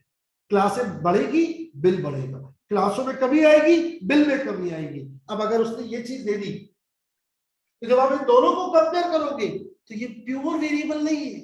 ऐसी कॉस्ट को क्या कहते हैं? Semi variable cost, semi fix cost भी कहते हैं, सेमी वेरिएबल कॉस्ट भी कहते हैं। दाल चावल बोलो या चावल दाल बोलो, मिक्स हो गई ना। गोश्त वाली हड्डी बोलो, हड्डी वाला गोश्त बोलो, एक ही बात है, बात हुई। समझ गए? कुछ लोग उसको इस तरह डिफाइन करते हैं, अगर वेरिएबल का पार्ट ज्यादा है तो आप कहेंगे सेमी वेरिएबल, और अगर फिक्स का पार्ट ज्यादा है तो आप उसे नाम दे दे सेमी फिक्स, कह सकते हैं, कोई बुराई नहीं है। कुछ किताबें ये भी इस डिटेल में जाती है एसीसीए की, what is it semi variable semi fix, तो प्रोपोर्शनेटली आप आइडिया लगा लेते हैं किसकी डोमिनेशन है, बट हमें मैटर नहीं करता। कोई मसला? समझ आ गई बात? तो कॉस्ट के बिहेवियर को अगर आपने नहीं समझा तो आप गए। अब आप पॉइंट समझे हमारे पास, इधर देखिए, लेट मी कंक्लूड। कॉस्ट हमारे पास तीन तरह की हो सकती है, एक वेरिएबल, एक फिक्स्ड और एक semi variable. In this chapter हम कहते हैं कॉस्ट सिर्फ दो है, या तो वेरिएबल या फिक्स्ड। अगर वो मीनवाइल आपको सेमी वेरिएबल दे देगा तो हाँ, हम उसके टुकड़े करेंगे, उसमें से वेरिएबल पार्ट अलग करेंगे, फिक्स पार्ट अलग। किस मेथड से? हाई लो से। ये कब आएगा? होपफुली मेरी इलस्ट्रेशन नंबर 3 या 2 मैंने रखी है, उसमें इंशाल्लाह आ जाएगा। अभी मैं हैंड आउट दूंगा, ग्रुप में मैंने शेयर कर दिया है, हार्ड कॉपी आ रही होगी, वो आपको वैसे भी आज जरूरत थी नहीं। कोई मसला? पक्का वाला? चलो आगे। तो अब आप देखें इधर वेरिएबल कॉस्ट में क्या क्या आता है, एलिमेंट्स क्या है वेरिएबल कॉस्ट के? मटेरियल हो सकता है, लेबर हो सकता है, variable FOH, variable admin selling और फिक्स। ठीक है बेटा? अच्छा, आपने जो सवाल किया था मैंने उस पर जवाब दे दिया कि selling and distribution by default है ना भाई, selling and distribution by default. ठीक है भाई? अगर कुछ ना लिखा हो, कुछ ना लिखा हो, तो वो फैक्ट्री से बाहर का जो खर्चा होता है, याद रखिए, वो फिक्स बाय नेचर होता है, फिक्स बाय नेचर होता है, चाहे वो एडमिन हो, सेलिंग एंड डिस्ट्रीब्यूशन हो। सेलिंग एंड डिस्ट्रीब्यूशन में बेटा ज्यादातर खर्चा क्या होगा? वो होगा जो आपकी अक्सर वो कांस्टेंट होगा, वो एक्टिविटी बेस्ड नहीं होगा, वहां ज्यादातर लोग परमानेंट जॉब पे काम कर रहे होंगे। लिमिटेड चीजें होती है जो वेरिएबल बाय नेचर होती है, लाइक को डिस्ट्रीब्यूशन कमीशन है, तो वो बताएगा ना 2% है, 3% है, 4% है, 5% है, परसेंटेज में देगा या वो पर यूनिट में देगा। मसला आता है फैक्ट्री कॉस्ट। फैक्ट्री कॉस्ट जो होती है उसके अंदर आपको बड़ा डिटेल जाना पड़ता है, इज इट वेरिएबल और फिक्स्ड। तो मेरे बाय डिफॉल्ट की इंशाल्लाह जरूरत नहीं पड़ती, और अगर बाय डिफॉल्ट की जरूरत पड़ जाए, बगैर नोट लिखे आप आगे नहीं बढ़ेंगे, बगैर नोट लिखे आप आगे नहीं बढ़े। Is that clear? समझ आ गई बात? आई होप ये छोटी छोटी बेसिक समझ आ गई है। इसको मिटा दूं? पक्का? अब आगे चलते अपने टॉपिक की तरफ दोबारा से। ये मैंने वेरिएबल और फिक्स को समझाया, प्रोपोर्शनेट चेंज को समझाया। अब मैं यहां से ये चीजें हटा रहा हूं। तकरीबन वेरिएबल और फिक्स की डिस्कशन में हमने अच्छा खासा टाइम लगा दिया, अल्हम्दुलिल्लाह। अब वापस आते हैं बैक टू आवर एग्जांपल, जहां से हम वेरिएबल और फिक्स के ऊपर चले थे। हाँ बेटा, शाबाश, बोलूं? मेरा जो सवाल था असल में, sir FIFO LIFO average method detail में पढ़ाएंगे सर इंशाल्लाह, अभी आगे आएंगे जब मैं वो पढ़ाऊंगा आपके पास। बता देता हूं कब, इन्वेंट्री मैनेजमेंट, फिर इन्वेंट्री मैनेजमेंट के बाद मैंने लिखवाया हुआ इन्वेंट्री वैल्यूएशन। वो इंशाल्लाह मैं डिटेल में पढ़ा दूंगा, अल्लाह ने चाहा, बेफिक्र रहे। सही है, ठीक है भाई। अच्छा बेटा, रिलेटिव फॉर्म का मतलब समझो बेटा। इधर जब मैं कहता हूं ना रिलेटिव फॉर्म, तो बस पहले एक बात याद रखो, दो बातें हो सकती, या तो वो परसेंटेज फॉर्म में हो, या वो पर यूनिट, पर आर, पर केजी, पर लीटर, पर मीटर की फॉर्म में हो। अब वो किसका पर लीटर, पर मीटर, किसका परसेंट, वो सेकेंडरी चीज है, वो तो आगे लंबी कहानियां मैंने सुनानी है, परेशान ना हो। अभी इसकी बारीकियों में जाएंगे इंशाल्लाह, जैसे जैसे हम सवाल आप करेंगे। सीवीपी इटसेल्फ बड़ा इंपॉर्टेंट, 10, 12, 15 नंबर का सवाल आता है, लेकिन सीवीपी इंतहाई इंपॉर्टेंट है आगे आने वाले सारे चैप्टर। अगर आपने सीवीपी को तमीज से कर लिया ना, बिलीव मी, आपको बाकायदा फील होगा कि इस चैप्टर की वजह से आपको बाकी चैप्टर में मजा आ रहा है। फंडामेंटल से भी हेल्प मिलती है, वो जरा बेसिक टाइप मिलती है, डायरेक्ट, इनडायरेक्ट, वेरिएबल, फिक्स, बस।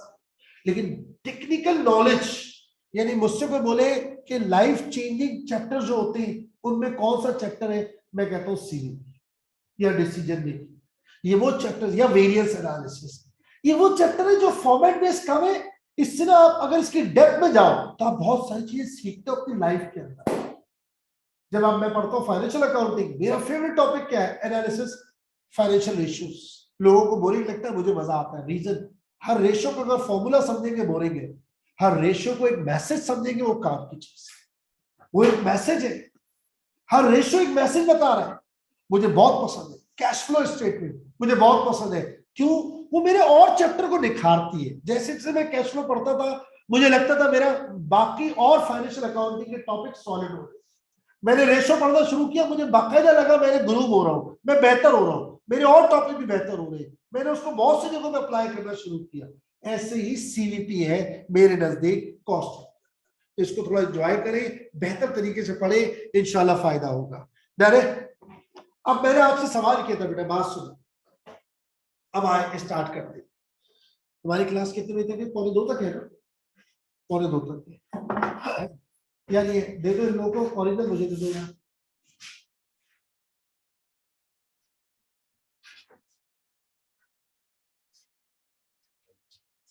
यार ओरिजिनल देखो, मेरे पास नहीं आया, क्योंकि फिर कॉपी चाहिए होती ना। ले आप जैसे चलो सही है, मुबशर के पास है। ये रख लो बेटा, एंड आउट बाद, अभी अभी इसको हम डिस्कस, इधर ये अपने पास ही रख लो बेटा। कल मुझे हो सकता है जरूरत पड़े, बच्चा आएगा ना कुछ, तो मैं कल ले लूंगा याद से। ऐसी जगह रख के जाओ, किसी और को बता दो कि मैं ना हो तो काशिश करके एंड आउट, नीचे नहीं रखना, यही करीब में रख देना। हाँ बेटा, क्या बात हो रही थी यार? हाँ बेटा, इधर मैंने आपसे कहा बिजनेस में ब्रेक इवन नहीं हो, जॉब, सॉरी कहां पर, जॉब। क्यों? और बिजनेस में होता है। रीजन मैंने क्या कहा था? Because of fix. अब आप वापस आ जाइए यहाँ पर। अब फिक्स कॉस्ट के लफ्ज से फिक्स कॉस्ट की तरफ निकल गए थे, अब प्रिसाइसली दोबारा आते हैं अपने सवाल की तरफ। मेरा सवाल दोबारा से मैं आपसे कर रहा हूं, दोबारा से मेरा सवाल है, प्लीज जरा अब इसमें पार्टिसिपेट करेंगे। यार जब हम जॉब करते हैं ना, तो उसमें रिस्क नहीं होता। रिस्क क्या है? रिस्क क्या है यार? जो आप कमाना चाहते हो ना कमा पाओ, उसको कहते हैं रिस्क। यानी आपकी एक इनकम है, आपको कह दिया गया आपको लाख रुपए, 50,000, 70,000, 80,000, 1.5 लाख आपको महीने का मिलेगा। आपने कहा अरे यार बेहतरीन, और आप शुरू हो गए जॉब करना। मंथ एंड हुआ, ठक करके आपके अकाउंट में सैलरी क्रेडिट हो गई, आपकी जेब से 1 रुपया नहीं जाएगा। बिजनेस के हालात बदतरीन होंगे, आपकी जेब से 1 रुपया नहीं जाएगा। ये है जॉब की नीचे। तो इसमें कभी ब्रेक इवन ही नहीं होगा, इवन कभी लॉस नहीं होगा यार। लेकिन अगर आप बिजनेस करते हो तो ब्रेक, लॉसेस फेस करने पड़ते हैं। फिर लॉसेस से हम जाते हैं जीरो पे, that is called break even. फिर हम जाते हैं कहां पर? प्रॉफिट की तरफ। वो भी उस सूरत में जब हम बिजनेस को ग्रो कर ले। तो फिर मैंने एक सवाल किया था आपसे स्टार्ट में, और क्या? Why losses, why break even, why not directly profit? उसके पीछे रीजन एक है, फिक्स। क्या मतलब सर? समझ में नहीं आई। इधर देखो बेटा, इधर इधर, ये मार्कर बड़ी सिंपल सी चीज है। ये मार्कर मुझे एक जगह में गया, मुझे पसंद आए, मैंने ये मार्कर देखे, मैंने कहा यार जबरदस्त, मैंने कहा यार ये कहाँ से मिलेंगे? उसने कहा यहाँ से नहीं मिलेंगे, बाहर से आएंगे। मेरे एक जान पहचान दिख रही है, 10 ही लोग होते हैं दुबई शुबई में। मैंने उनको एक तस्वीर भेजी मार्कर की, मैंने कहा भाई ये मार्कर मुझे चाहिए, कुछ भी करो मुझे चाहिए, यहाँ तो मुझे नजर नहीं आ रहे कहीं। जब मैंने बिल्कुल स्टार्ट किया था, यहाँ पर केरियस में जिसके पास भी मार्कर है उसे बोला सर कहाँ से आए, तो आपको एक ही जवाब देगा काशी सर ने दिए। मुझे ऐसा लगता है मेरा साइड बिजनेस है, हालांकि फ्री में देता हूँ, गिफ्ट होते हैं, खुदा की कसम, तुम लोग गलत मतलब नहीं ले लेना।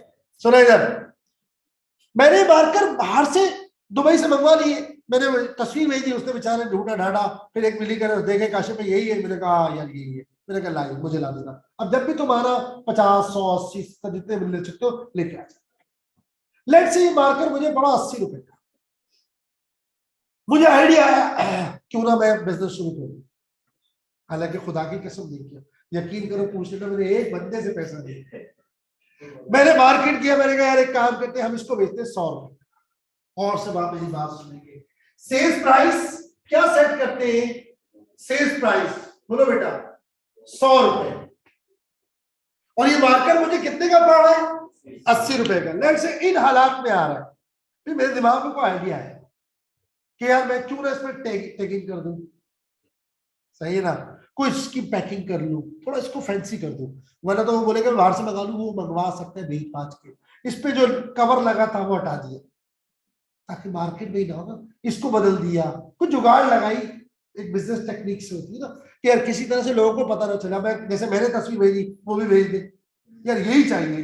असल हम तो होते बड़े कॉन्शियस, अब मेरे पास वो मार्कर था, हो सकता है इस जैसे फंक्शन वाला और भी मार्कर हो, मेरे पास एक और भी आई, कह रहा काशी भाई ये मैं नया लाया आपके लिए मार्कर, ट्राई करो। मैंने ट्राई किया, बहुत ही घटिया, ट्राई हो सकता है वो अच्छा चल जाता, अब मेरे पास तो फ्री में आया था ना, पैसों का नहीं था, तो मैंने कहा लेट्स ट्राई, अगर वो बोलते इसके पैसे देने पड़ेंगे खुद ही कर ले ट्राई, पागल समझा हुआ। जब मैं इससे इंतहाई मुतमईन हूं, मैं क्यों ट्राई करूं नया?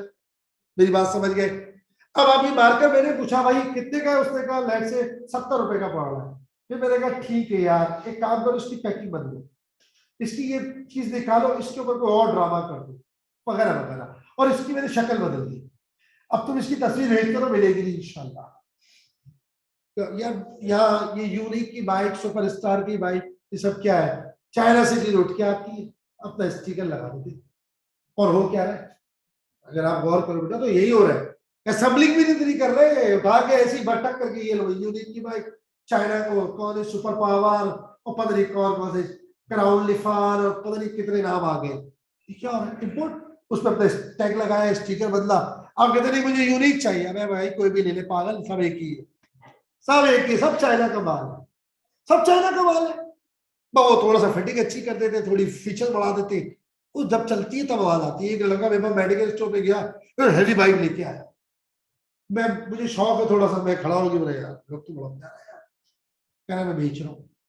अच्छा कितने की? फलाना, उसको थोड़ा चौंक दिया, पैसे उसने थोड़े कम बोले, हालांकि उसने अपने औकात से ज्यादा ही बोले, लेकिन उस टाइम मुझे कम लगे।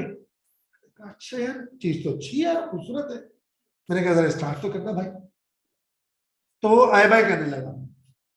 तो भाई स्टार्ट, अच्छा मैं लेकिन नहीं, मैं चला नहीं रहा, मुझे आप स्टार्ट कर दे, साउंड देख रहे हैं, उसने जो साउंड स्टार्ट करके जो साउंड दिया है, तेरी मेहरबानी, तो पतली सी आवाज दिखी, ये क्या है? कर चाइना है। अबे मैंने कहा लख लाते हैं, रख अपने पास इसको, मैंने कहा इसको तो चलाना ही शर्म, बराबर से घुसे, लड़की आ रही, स्पोर्ट्स बाइक है, कोई महंगी बाइक हो, कोई मजा तो आया, उसका साउंड ही तो असल मैटर करता है। ये हाल है चाइना, बिना फर्क। तो हमने बोला भाई इसको सब कुछ करने के बाद इसकी वेरिएबल कॉस्ट बेटा आ रही है नेट से 80 रुपए। इसमें क्या क्या शामिल है? अगर मैं परचेज कर रहा हूं तो इसमें परचेज प्राइस शामिल है 80 रुपए में, इसमें पैकिंग कॉस्ट शामिल है, इसमें डिजाइनिंग शामिल है, अगर मैं इसको बना रहा हूं तो इसमें मटेरियल शामिल है, इसमें लेबर शामिल है, इसमें वेरिएबल एफर्ट शामिल है, इसमें वेरिएबल सेलिंग शामिल है, अगर कोई वेरिएबल एडमिन पार्ट है, सारी वेरिएबल शामिल, सब वेरिएबल शामिल है। जब सारी वेरिएबल हम माइनस कर देते हैं तो जो 20 रुपए आता है इसे क्या कहते हैं? ग्रॉस प्रॉफिट कहें। ग्रॉस प्रॉफिट का तो मतलब होता है, ग्रॉस प्रॉफिट किसे कहते हैं? ग्रॉस प्रॉफिट, ग्रॉस प्रॉफिट किसे कहते हैं? Sales minus COGS। COGS का दूसरा मतलब होता है फैक्ट्री कॉस्ट। अब बेटा सामने देखना, शाबाश, सिर्फ फैक्ट्री की कॉस्ट, सिर्फ फैक्ट्री की कॉस्ट, फैक्ट्री की मटेरियल, फैक्ट्री का लेबर, फैक्ट्री का वेरिएबल एफर्ट, फैक्ट्री का फिक्स एफर्ट, फैक्ट्री से बाहर का 1 रुपया नहीं। सही। जब हम बात करते हैं सेल्स प्राइस और उसमें से जब सारी वेरिएबल निकाल देते हैं, चाहे वो फैक्ट्री की हो या फैक्ट्री से बाहर की हो, तो वो वेरिएबल माइनस करने के बाद जो बचता है उसको हम नाम देते हैं contribution margin. Contribution margin short में कहते हैं CM। और ग्रॉस प्रॉफिट या ग्रॉस मार्जिन भी कहते हैं। ग्रॉस क्या कहते हैं बेटा? ग्रॉस मार्जिन, शॉर्ट में कहते हैं GM, ग्रॉस मार्जिन। कोई बोले ग्रॉस प्रॉफिट? अभी बताता हूं बेटा, बताता हूं, आगे सुनो, अब जरा फोकस करना इसके ऊपर।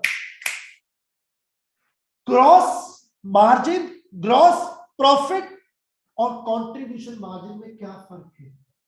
Contribution margin revenue minus all variable cost, all variable cost.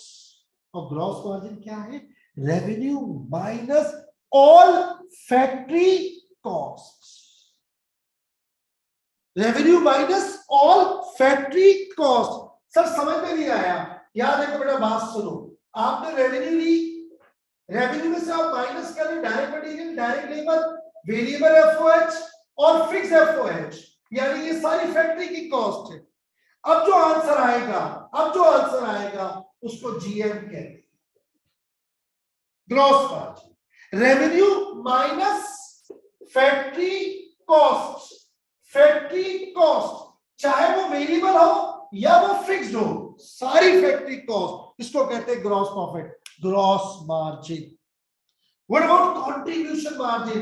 Revenue, revenue minus all variable cost. क्या मतलब? Direct material, direct labour, variable FOH, variable selling and distribution, variable admin अगर है तो इसमें क्या आ गया? सारी वेरिएबल कॉस्ट, 1 रुपया भी ना बचे। समझ आ गया? फर्क समझ आ रहा है? बहुत बड़ा फर्क है, बहुत इंपॉर्टेंट डिफरेंस है। ये वजह थी पीछे फंडामेंटल डिस्कस करने की। डायरेक्ट इनडायरेक्ट अगर ना पता हो तो इन दोनों में तमीज नहीं आता। कभी बेटा इधर तुम्हें स्ट्रक्चर ये देगा, कभी स्ट्रक्चर ऐसा देगा, तो हम दोनों को हैंडल कर लेंगे। वो जो मैंने आखिरी 2 सवाल छोड़े, 2-3 सवाल वो इसी वजह से छोड़े थे कि मैं इससे कवर कर लूंगा। थोड़ा बोरिंग हो रहा था, रमजान भी था, मैंने कहा नहीं थोड़ा जल्दी से हॉट टॉपिक में है, मजा आने लगे। ये भी समझ आ गया। Gross profit is the difference of revenue and factory cost, revenue and factory cost, revenue and factory cost। और contribution margin क्या है? revenue और variable cost, all variable cost, all variable cost, all variable costs।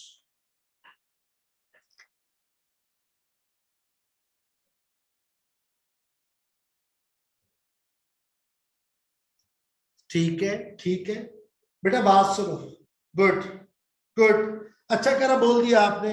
सुनो बेटा, इन्होंने पूछा, देखो बेटा मैंने टर्म क्या दी? ग्रॉस प्रॉफिट, है ना? अभी मैं क्या समझाना चाह रहा हूं? ग्रॉस प्रॉफिट और ग्रॉस मार्जिन और कंट्रीब्यूशन मार्जिन। आप चलेंगे नेट की तरफ, कोई इशू नहीं है। नेट प्रॉफिट क्या है बेटा? इधर देखो, इधर इधर, शाबाश, यहां देखें, इधर देखें, गुड। अब आप देखें, बहुत अच्छा सवाल था, जीपी से नेट प्रॉफिट की तरफ जाना है तो कैसे जाएंगे? और से सुनना, क्या बात की, बहुत ही जबरदस्त सवाल कर दिया, मुझे इसमें हेल्प आउट कर दिया कि मैं एक और टर्म बता सकूं। जरा सुनो इधर, जीपी से एमपी की तरफ जाना है और दूसरा सीएम से एमपी की तरफ जाना है, नेट प्रॉफिट की तरफ, दोनों से जाएंगे। क्या होगा जब हम जीपी लेंगे तो उसमें से माइनस करेंगे क्या? Non factory cost, non factory cost, दोनों वेरिएबल प्लस फिक्स्ड, सब माइनस करेंगे। Variable selling, fix selling and distribution, variable admin, fix admin, financial charges सब माइनस करेंगे तब प्रॉफिट आएगा। हमें पता होना चाहिए हमने क्या ऑलरेडी माइनस किया हुआ है और हमें क्या मजीद माइनस करना है। अगर मुझे ये फर्क ही नहीं पता मैं इस चैप्टर में कामयाब नहीं हो सकता। फंडामेंटल्स इसीलिए कराई जाती है कि direct, indirect, factory cost, direct cost, ये सब थोड़ा सा क्लियर होगा तो सीवीपी के साथ लिंक बनेगा इंशाल्लाह। अब आपको इंशाल्लाह हेल्प मिलेगी। देखो दोनों चैप्टर फंडामेंटल में जो पढ़ा है तुम्हें सीवीपी में अप्लाई होता हुआ नजर आएगा और सीवीपी में जो पढ़ोगे अल्लाह ने चाहो तुम्हें हर जगह अप्लाई होता हुआ नजर आएगा। याद रखना मेरी जुमला। आगे सुनो, what about CM to net profit, आप बताओ, बोलो। जबरदस्त सवाल किया, दिल खुश कर दिया, बोलो भाई। ये तो मैंने बताया ना जीपी। अब बेटे अगर जीपी जब तुम कह रहे हो तो मतलब क्या है, रेवेन्यू में से तुमने माइनस कर दी फैक्ट्री की कॉस्ट। फैक्ट्री की जब सारी कॉस्ट माइनस हो गई अब दोबारा तो माइनस नहीं होगी, तो क्या माइनस होगा, फैक्ट्री से बाहर का खर्चा। ये नाम तो पता कौन सा, फैक्ट्री से बाहर का कौन सा खर्चा है, फैक्ट्री से बाहर का खर्चा कौन सा है, फैक्ट्री से बाहर का खर्चा मैंने हटा दी वो, अच्छा बेटा मिटा दिया। फैक्ट्री से बाहर का खर्चा सेलिंग एंड डिस्ट्रीब्यूशन, वेरिएबल हो फिक्स्ड हो, एडमिनिस्ट्रेशन एक्सपेंस वेरिएबल हो या फिक्स्ड हो, फाइनेंशियल चार्जेस ये सब माइनस हो जाएगा। व्हाट अबाउट कंट्रीब्यूशन मार्जिन, हां बेटा इधर इधर, what is contribution margin please. You have recovered, you have covered all variable costs, all variable costs. You have covered material, you have covered labor, you have covered variable effort, you have covered selling and distribution, variable selling and variable admin. It means जब already एक चीज minus हो गई तो दोबारा से minus होगी नहीं। तुमने क्या कवर नहीं किया, तुमने फिक्स कॉस्ट फैक्ट्री की कवर नहीं करी, तुमने क्या कवर नहीं किया, फैक्ट्री से बाहर की फिक्स कॉस्ट कवर नहीं करी। तो खुदा की कसम यहां सिर्फ तुम माइनस करोगे fixed cost, fixed cost. Let me conclude. आ जाओ भाई, शाबाश, बहुत अच्छा सवाल था, thank you very much Farid, जबरदस्त सवाल था, बहुत काम का सवाल था। सुन लो इधर, gross profit to net profit क्या क्या माइनस होगा, फैक्ट्री से बाहर की सारी कॉस्ट, दैट्स इट, चाहे वो फिक्स हो या वेरिएबल। क्यों, अगर आपको ये पता हो रेवेन्यू से ग्रॉस प्रॉफिट तक आने में मैंने क्या क्या माइनस किया वो आगे माइनस नहीं होना चाहिए। रेवेन्यू से फैक्ट्री कॉस्ट में आने में, ग्रॉस प्रॉफिट तक आने में मैंने फैक्ट्री की सारी कॉस्ट माइनस कर दी है, वेदर वेरिएबल और फिक्स्ड, तो मैं दोबारा थोड़ी करूंगा। लेकिन मैंने खुदा की कसम ग्रॉस प्रॉफिट निकालते वक्त फैक्ट्री के अलावा 1 रुपया भी नहीं लिया। इसका मतलब है ग्रॉस प्रॉफिट से नेट प्रॉफिट तक जाने के लिए मैं क्या करूंगा, समझ गए आप, फैक्ट्री से बाहर के सारे खर्चे वेदर वेरिएबल और। लेकिन अगर मैं बोलूं कंट्रीब्यूशन मार्जिन तक आते वक्त तुमने क्या किया, तुमने रेवेन्यू में से माइनस करी सारी वेरिएबल, चाहे उसका ताल्लुक फैक्ट्री से है या वो फैक्ट्री से बाहर है। जब हम कहेंगे ना, और अब आप देखो इस बात को याद रखना, जब आप कह रहे हो ना contribution margin, please it is the difference of revenue and all variable cost, चाहे वो फैक्ट्री की वेरिएबल हो या फैक्ट्री से बाहर की हो। मैक्सिमम क्या हो सकती है, direct material, direct labour, variable FOH, variable admin, variable selling. जब आप बोल रहे हैं कंट्रीब्यूशन मार्जिन तो आप क्या कह रहे हो, I have covered all variable cost, I have covered all variable cost, I have covered all variable cost. अगर मैं मैन्युफैक्चरर नहीं हूं, ट्रेडर हूं, तो मेरी वेरिएबल कॉस्ट क्या होगी, purchasing cost plus distribution cost. Admin में तो ऐसा वेरिएबल होती नहीं बेटा, तो वो मैंने ले ली। लेकिन अगर मैं मैन्युफैक्चरर हूं तो मेरी इसमें क्या वेरिएबल होगी, मटेरियल, लेबर, कुछ वेरिएबल ओवरहेड्स तो इसके साथ लिंक्ड होंगे, plus variable selling and distribution. Admin में वेरिएबल पार्ट होता नहीं, लिमिट, ये सब कवर होगा। अगर मैं कह रहा हूं मेरी इस मार्कर की प्राइस बेटा 100 रुपए है और मेरी वेरिएबल कॉस्ट इधर इधर इधर इधर ऑल वेरिएबल कॉस्ट सब मिलाकर 80 रुपए है, तो मतलब क्या हुआ? 20 रुपए का आ रहा है मेरी जेब में आ रहा है। उसमें से मुझे क्या माइनस करना होगा? Fix cost. लेट्स से मैं ये माल बेच रहा हूं रोड पे खड़े होकर, मैं ये माल बेच रहा हूं बसों में सफर करके, एक गरीब आदमी हूं, मैं ये माल बेच रहा हूं कॉलेज और स्कूल में जाके, मैं ये मार्कर बेच रहा हूं अपने पढ़ाते पढ़ाते रेफरेंस में, मैं ये माल बेच रहा हूं मार्कर बेच रहा हूं ऑनलाइन के थ्रू, मेरी कोई फिक्स कॉस्ट है? मैंने एक फेसबुक ऐसी ऐड डाल दिया, कोई मुझसे चार्जेस ले रहा है? नहीं, मैंने नहीं डाला चार्जेस वाला। मेरे बहुत सारे ग्रुप बने व्हाट्सएप, उसमें शेयर कर दिया। मैं यहाँ आ रहा हूँ, जिससे मिल रहा हूँ उससे बता रहा हूँ, मार्कर हाथ में लिया हूँ, सर मार्कर तो बड़ा शानदार है, मिल जाएगा। कितने का? 100 रुपए का। चलो जी, कमा लिए। कोई मेरी फिक्स कॉस्ट है? जो मेरी वेरिएबल कॉस्ट है वो कितनी बेटा? 80। बोले यार कितनी है? 80 रुपए। अब इसमें अगर मैंने 100 का बेचा एक मार्कर और 80 रुपए मैंने जिससे मार्कर ले, तो पैसे ही नहीं ना, मैं गरीब आदमी हूँ, मैं जाता हूँ मेरे मुझे यार मार्कर तुम्हारे पास है? हाँ सर मेरा। अगर मैं बेचूं 20 रुपए तुम्हारे, जितने भी बेचूं, हाँ जितने भी बेचूं, पैसे कोई बात नहीं, बेच के दे देना, जाओ। मुझे सपोर्ट करने के लिए बंदा आगे आ गया नेक्स्ट, मैं गरीब आदमी हूँ, मुझे सपोर्ट कर रहा है एक बंदा। अब आप जरा से समझिए, मैं आया, क्या मार्कर चाहिए? हाँ, कितने ला दूं? सर 4 ला दे। अच्छा भाई 4 मार्कर देना। अब उसको थोड़ी बताऊंगा कौन है, ये ले भाई 4 मार्कर ला देना भाई, 400 रुपए देना। उसमें से 80 रुपए इंटू 4, 320 उसको दिए, 80 जेब में रखे, घर जाके बेगम को। क्या मैं लॉस में आऊंगा कभी? क्या मैं प्रॉफिट जीरो पे होगा? क्यों? If I am selling the thing, अगर मुझे 80 की पड़ी है, मुझसे बड़ा पागल बेवकूफ होगा जो 70 की बेचेगा। सवाल ही पैदा नहीं होता। मैं एटलीस्ट अपनी सारी वेरिएबल कॉस्ट को रिकवर करके बेचूंगा यार। तो 80 की जगह 82 का बेच दूंगा, 90 का बेच दूंगा, मुझे लगेगा ये आगे ये भी आने वाला है, लेकिन ये 90 से ज्यादा नहीं देना चाह रहा, चल रहा है इसको भी दे, 10 रुपए तो आ रहे हैं, मैं अपने प्रॉफिट में कमी करूंगा, लॉस में तो नहीं जाऊंगा। क्या ख्याल है? बात तो ये है, यानी अगर मेरी इदारे में बेटा मेरी फिक्स कॉस्ट नहीं है तो क्या ब्रेक इवन आएगा? लॉसेस होंगे? नहीं, मैं डायरेक्ट कहां से शुरुआत करूंगा? अब आगे सुनो बेटे, इधर देखना, मुझे थोड़ी लालच आई। मैंने देखा मेरा काम बढ़ रहा है, बिजनेस बढ़ रहा है, मैंने एक बंदा हायर कर लिया स्टाफ, ताकि मेरी थोड़े मामला इसके साथ अच्छे रहे, और काम बढ़ रहा है, लिखना पड़ता है, बहुत सारे मार्कर के पैसे आ गए चले गए, क्या हो रहा है कुछ। अब ये मुझसे रेगुलर ले रहे हैं, अब ये बोल रहा है अगले हफ्ते, फिर ये बोल रहा है 2-4 दिन बाद, वो बोल रहा है, मुझे फील होना शुरू हुआ मेरे लिए मसला आ रहा है, और मेरा काम बढ़ता जा रहा है, मेरा काम बढ़ता जा रहा है। तो सुनो इधर, मैंने यार एक काम किया बेटा, मैंने एक काम किया, और वो ये किया कि मैंने एक बंदा हायर कर लिया 1 महीने की सैलरी पे, higher a person, side hired a staff, और बेटा जरा सुनिएगा, eight salary rupees let's say 20,000 per month. अब क्या सीन हो?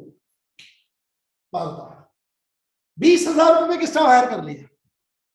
पहले 20 रुपए मेरी जेब में आ रहे थे, पहले बेटा 20 रुपए मेरी जेब में आ रहे थे, अब मैंने एक टेंशन पाल ली है, उस टेंशन का नाम है फिक्स कॉस्ट। समझ रहे मेरी बात? एक टेंशन मेरे घर में, कौन? बेगम। और एक टेंशन मैंने ये पाल ली है। अब मुझे बताओ बिजनेस के हिसाब से कौन सी टेंशन पहले मेरे मुंह को आएगी? मेरे जज्बात समझ रहे हो? सबसे ज्यादा मेरी कौन टेंशन क्रिएट करेगी? Fix cost. अब बेगम कुछ भी बोलती है भाई, पहले तो ये होता था उसको पता चल जाता था मेरे उसमें मोबाइल के ऑर्डर से कि आज मेरे पास 100 मार्कर बिक गए, तो उससे पता होता था 2,000 रुपए लेके आ रहे, 100 बिके तो 2,000 ला रहे होंगे, मल्टीप्लाई बाय 20 तक। पढ़ी लिखी नहीं है लेकिन दिमाग ऐसा चलता है, पढ़ी लिखी है ना तो ना, लेकिन एक बात की कॉमर्स की नहीं है, साइंस की है, ठीक है ना, लेकिन इस मामले में बड़ी तेज गल्ला आपको, ठीक कि 100 मार्कर बिके, 20 रुपए का मार्कर, 2,000 रुपए घर में आ रहे, मतलब अगर हम 400-500 रुपए का पिज्जा खा लेंगे तो कोई फर्क नहीं पड़ेगा। ये कैलकुलेशन चल रही है। अब मैं आता हूँ घर पे तो मैं कहता हूँ 2 मार्कर तो बिके लेकिन घर पे नहीं है, क्यों? स्टाफ को सैलरी दे दी थी, जब तक वो सैलरी नहीं जाएगी तब तक मैं घर नहीं ले जा सकता। सच समझ गए या नहीं?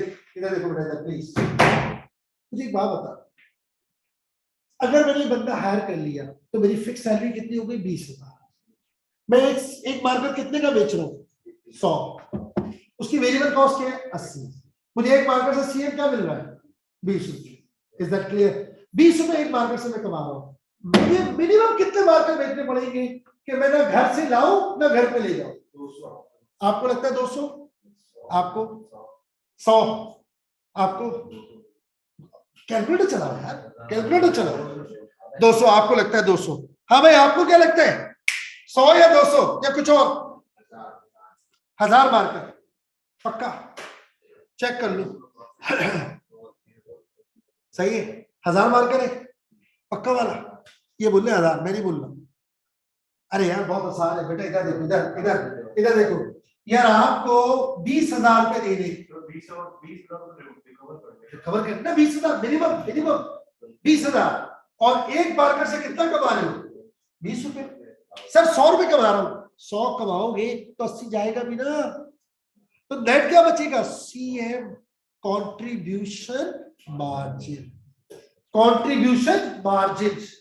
इसका मतलब डिवाइड कर रहे हैं 2000, आपने 2000 बोले? 1000 marker per month. Let's say हम साथ में महीने में काम कर रहे हैं 25 दिन, ऐसे क्या है? 25 दिन डिवाइड करना, डिवाइड करना जल्दी से, 40 पर डे। अब आप पॉइंट को समझो, पहले तो इधर एक मार्कर बिका 20 रुपए घर पे, अब रोज मैं एवरेज 40 मार्कर बेचूंगा तो मैं 0 पे खड़ा होऊंगा। That is called break even. अभी हमें किसी फॉर्मूले में नहीं जा रहे, ओपन डिस्कशन कर रहे हैं। ब्रेक इवन का मतलब क्या है? वो जो मैंने नई टेंशन पाली ना फिक्स कॉस्ट की मद में, उसको रिकवर करने के लिए जो मुझे सीएम चाहिए उसको कहते हैं ब्रेक इवन। हाँ बेटा, रोजाना बेटा 40। अगर मैं एक मिनट मैंने अज्यूम करा 25 दिन, 4-5 दिन छुट्टी के आ गए, मैं 25 दिन मारकर बेच रहा हूं, तो बेटा अगर 1000 एक महीने में बेच रहे, 1000 को डिवाइड करो 25 से, मेरा ख्याल है 40 ही आएगा। कर लो कर लो। ये 20,000 का सैलरी देंगे, 20 उस पे वो आ रहा है कंट्रीब्यूशन। हाँ, 20,000 क्या है? बता रहा हूं, बहुत आसान है। 1000 मार्कर्स पूरे महीने बेचूंगा तो मैं इतना अमाउंट जमा कर पाऊंगा। अगर खुदा की कसम मैंने इससे एक भी मार्कर कम बेचा तो मैं घर से लाऊंगा। बेगम बोलेगी लाए, मैं कहूंगा नहीं, वो जो तुम्हारे टॉप्स रखे वो ले। यानी अब बेगम टेंशन में आ गई इस बिजनेस के ग्रो होने से। याद रखना, जब आप बिजनेस ग्रो होगा ना, तुम्हारी फैमिली भी टेंशन में होगी। क्यों? अगर तुमने फैमिली से जाके डिमांड करी जरा वो लाना, क्यों? बिजनेस को एस्टैब्लिश करो। ऐसे बहुत से लोग हैं, मैंने अपनी आंखों से देखा है, जिनके घर फ्लैट गाड़ियां बिक गई, बिजनेस सेट नहीं हुआ। ये बैलेंस करना बड़ा मुश्किल काम है बिजनेस। ये भी नहीं होता, ऐसे भी लोग हैं जिनके बिजनेस खत्म हो गए। क्यों? घर सारा घर को भरते, सैलरियां स्टाफ मांग रहा है, पता ही नहीं 15 तारीख हो गई, 18 हो गई, पहले बेगम बच्चे। इसमें बैलेंस, इसको कहते हैं एंटिटी प्रिंसिपल। एंटिटी प्रिंसिपल ये कहता है बिजनेस और पर्सनल लाइफ सेपरेट है। अगर आप इसको सेपरेट रखेंगे तो यू आर सक्सेसफुल, वरना आप गए। 1000 मार्कर एक महीने में बेचोगे ना, तब जाके तुम ना घर से लाओगे ना घर लेके जाओगे। अब बेगम सिर्फ एक सवाल करेगी, 1000 हो गए, 1000 हो गए, 1000 हो गए। जिस दिन ये 1000 हो गए, बेगम ने एक और कैलकुलेशन कर ली, 40 पर डे। आज कितने बिके? आप समझे शायद बिजनेस में इन्वॉल्व हो रही है, लेकिन नहीं, उसके दिमाग में जो टारगेट चल रहा है, उसे पता है कि ही नोज बिजनेस 40 अबव घर पे लाएगा, बिलो 40 घर से ले जाएगा। बेगम सिर्फ एक दुआ करेगी, अल्लाह आज 40 हो जाए, हर रोज 40 हो जाए, above this you will win. और सुने इधर, लेट्स से आपने किसी महीने 999 बेची, 999 बेची, मल्टीप्लाई करो 999 को मल्टीप्लाई करो 100 से, सही? ये तो टोटल अमाउंट आया, अभी अमाउंट आया ही था तो 999 को मल्टीप्लाई करो 80 से, पहले में चला के दुकानदार माइनस करो 19,980, 20 रुपए अभी भी शॉर्ट है, वो एक मार्केट जो कब बिका लॉस, अब वो 20 रुपए कहां से आएंगे, वो तो 20 बार मांग रहा है। Is that clear? हमारा फिक्स कॉस्ट तो 20,000 है यार, सैलरी तो 20 बार करके देनी है, 20 रुपए की शॉर्टेज है, कहां से आएगी बताओ? आई होप मेरी बात समझ गए। और आगे चलते, अब इसी एग्जाम्पल को कैरी करते, सपोज अगर हमारी सेल्स मैंने डाटा बना ली है ताकि एक जैसी कंटिन्यूशन आ जाए। लेट्स से मैंने ब्रेक इवन कहां पर आया बेटा? 3,000 पे ना, ब्रेक इवन कहां पर है? 1,000 पे, सॉरी 1,000 पर मंथ है ना। तो चलो हम मार्कर बेच रहे हैं, सेल्स कर रहे हैं, सेल्स इन यूनिट, हाँ बेटा 800, 1,000, और मैंने डेटा ऐसा बनाया राउंड फिगर भी लाना चाह रहा हूं इसलिए 1600, आगे जाके कुछ चीजें और वर्किंग करूंगा इसलिए मैंने बेटा वैल्यूज ये नहीं, मतलब कोई भी ले सकते थे। अब आप मुझे एक बात बताओ, हमारी रेवेन्यू क्या होगी? रेवेन्यू, शाबाश, इन रुपीस 800 बार का बेचे बेटा, एक बार का कितने का बेच रहे हैं? 100 का, 800 को मल्टीप्लाई करो शायद 80,000, अगर 1,000 बेचे तो 1 लाख, अगर 1600 बेचे बोलो 1,60,000, अगर 2,000 बेचे तो 2 लाख। कॉमन सेंस है, ये तो पैसे आ गए ना, जैसे ही मार्कर बेचोगे तो उससे खरीद के दोगे ना, क्योंकि भाई मेरे पैसे को दिए। That is variable cost, variable cost, variable cost in rupees, total variable cost. ठीक है बेटा, एक काम करो, ये बताओ 800 इंटू क्या 80, तो ये आ गया 64,000, 800 इंटू 100 तो ये आ गया कितना? 80,000। बोलो बेटा 128 बोल रहे हो? नहीं यार पक्का 128 बोला भाई इन्होंने, और फिर ये 160, एहतियातन बेटा चेक कर लो प्लीज, तमाम लोग पार्टिसिपेट करें जल्दी से, जरा चेक करना, यही है, माइनस करो 16,000, ये क्या है? 20,000, ये क्या है? 32, शाबाश 32,000, और ये 40। What is this? What is this? This is total contribution, contribution margin, in short TCM भी कह सकती है, टोटल कंट्रीब्यूशन मार्जिन, और वो है CM, contribution margin per unit, contribution margin per unit, contribution margin in total, एक ही चीज है, एक यूनिट का तमाम यूनिट का। Is that clear? मुझे एक बात बताना बेटा, इधर फिक्स कॉस्ट, हमारी फिक्स कॉस्ट जरा जल्दी से मुझे बताना कितनी है? 20,000। जब मैंने 800 बेचे, अगर मैं 1,000 बेचूंगा तो फिक्स कॉस्ट क्या होगी? If you are saying it is fixed, it will be 20. 1,000 से ऊपर 1,600 बेचे तो भी 20, और 2,000 बेचे तो भी 20। सर वो आपने स्टेप अप का कहा था, तो बताएगा इन केस ऑफ साइलेंस हम नहीं बढ़ा सकते, प्रोपोर्शनल चेंज नहीं कर सकते। हमारे पास अल्हम्दुलिल्लाह प्रॉफिट सिचुएशन आ गई, 4,000 हमारा, 4,000 हमारा लॉस है, माइनस, अगर इसको दिखाना चाहे ब्रैकेट में दिखा दे, मसला नहीं है, ये तो ऐसे ही है। और यहाँ पर कितना प्रॉफिट है? 12,000, और बेटे यहाँ पर 20,000, शायद अगर मैं गलत नहीं हूं, पॉइंट समझो बेटे इधर please. Break even, no profit no loss, break even no profit no loss situation, इस पे बिलीव होना चाहिए। यानी अगर मेरे पास सेल्स आ जाए, इधर देखो शाबाश, ब्रेक इवन सेल्स आ जाए और मुझे पता है कि 1,000 यूनिट्स का मेरा ब्रेक इवन आ रहा है, तो फिर इसमें बिलीव होना चाहिए 1,000 से 1 यूनिट भी कम होगा तो लॉस, और 1,000 से 1 यूनिट भी ज्यादा होगा तो प्रॉफिट। आपके सामने ये दो सिचुएशन मैंने यहां, कोई मसला नहीं, कोई इशू नहीं। अब आप देखिए इधर, यही प्रॉफिट एक और तरीके से भी हम निकाल सकते थे, और सुनना मेरी बात प्लीज, थोड़ा लॉजिकली समझना, थोड़ा सेंस बनाना। बल्कि इससे पहले एक काम करो, क्या कह रहे हो भाई, sir revenue minus total net profit नहीं था, instead of gross profit, factory fix factory plus non factory. अच्छा आप क्या कहना चाह रहे हो, सुन लो इधर। अब ये फिलहाल इस पे आ जाए, जरा देखें इधर। मुख्तलिफ तरीकों से क्लासिफिकेशन आप करना चाहे कर ले, कोई इशू नहीं है। बस आपको मैंने जो बात बताई है, देखो बेटा इधर एक होता है revenue minus variable minus fix cost, और एक है revenue minus factory cost minus other than factory cost.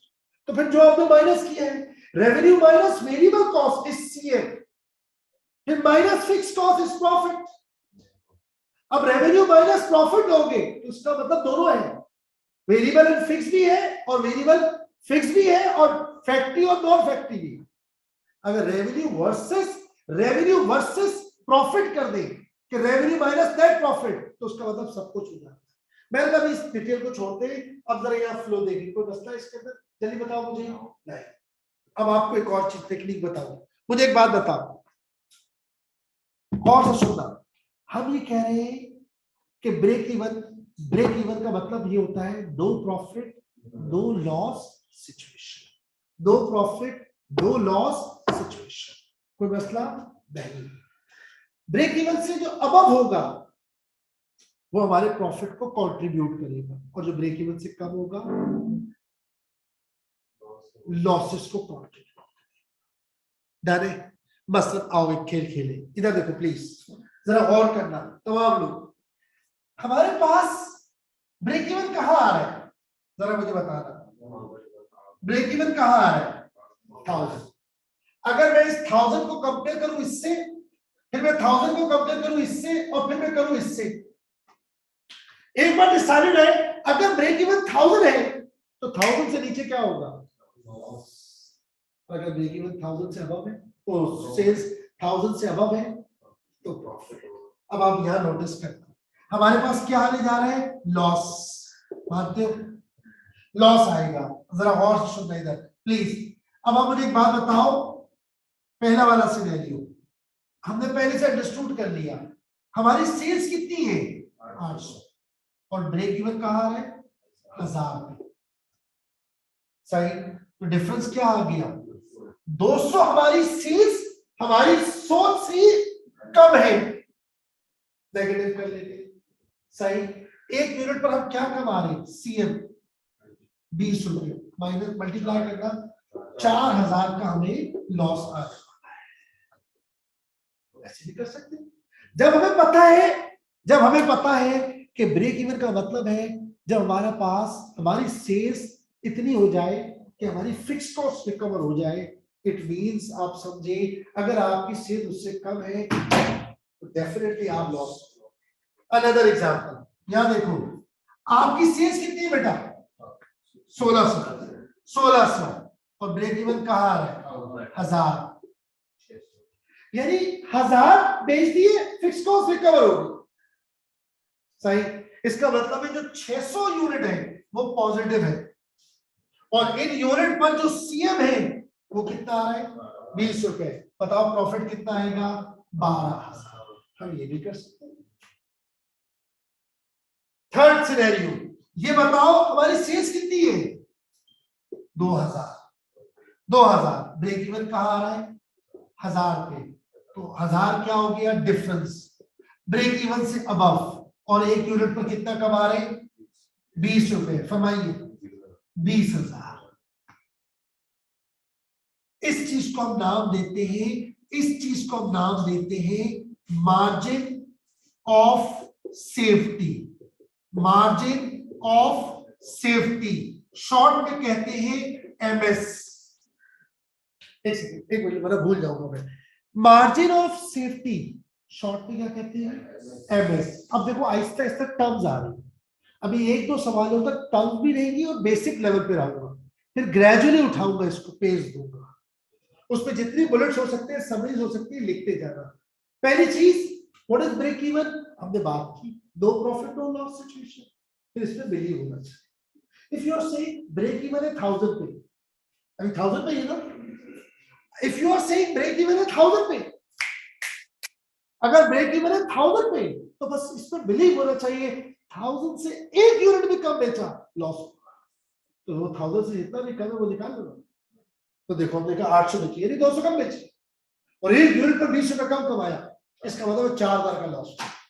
हमारी सीएम में इतना दम ही नहीं है कि वो फिक्स कॉस्ट के बराबर पहुंचे।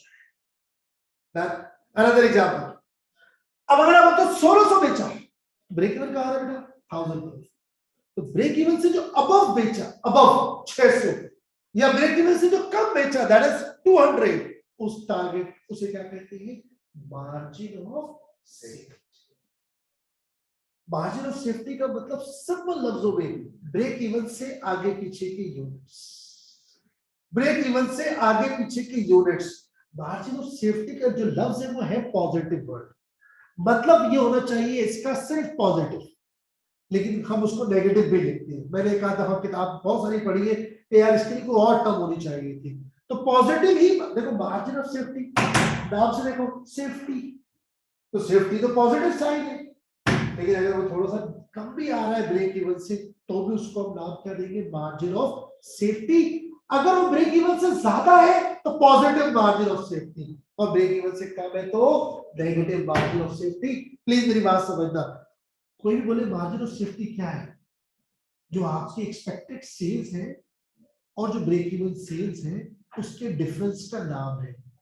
खुदा की कसम, मेरी सेल्स ब्रेक इवन से ज्यादा होनी चाहिए तो अच्छा लगेगा, लेकिन अगर वो ब्रेक इवन से कम भी है तो भी बहरहाल डिफरेंस तो आ रहा है। वो जो डिफरेंस आ रहा है कि मिनिमम इतना बेचना चाहिए 1000, अगर 1000 से कम बेचा तो जो कम बेचा वो भी मार्जिन ऑफ सेफ्टी है बट नेगेटिव है, और अगर 1000 से ज्यादा बेचा तो भी मार्जिन ऑफ सेफ्टी है बट पॉजिटिव है। Is that clear? समझ गए?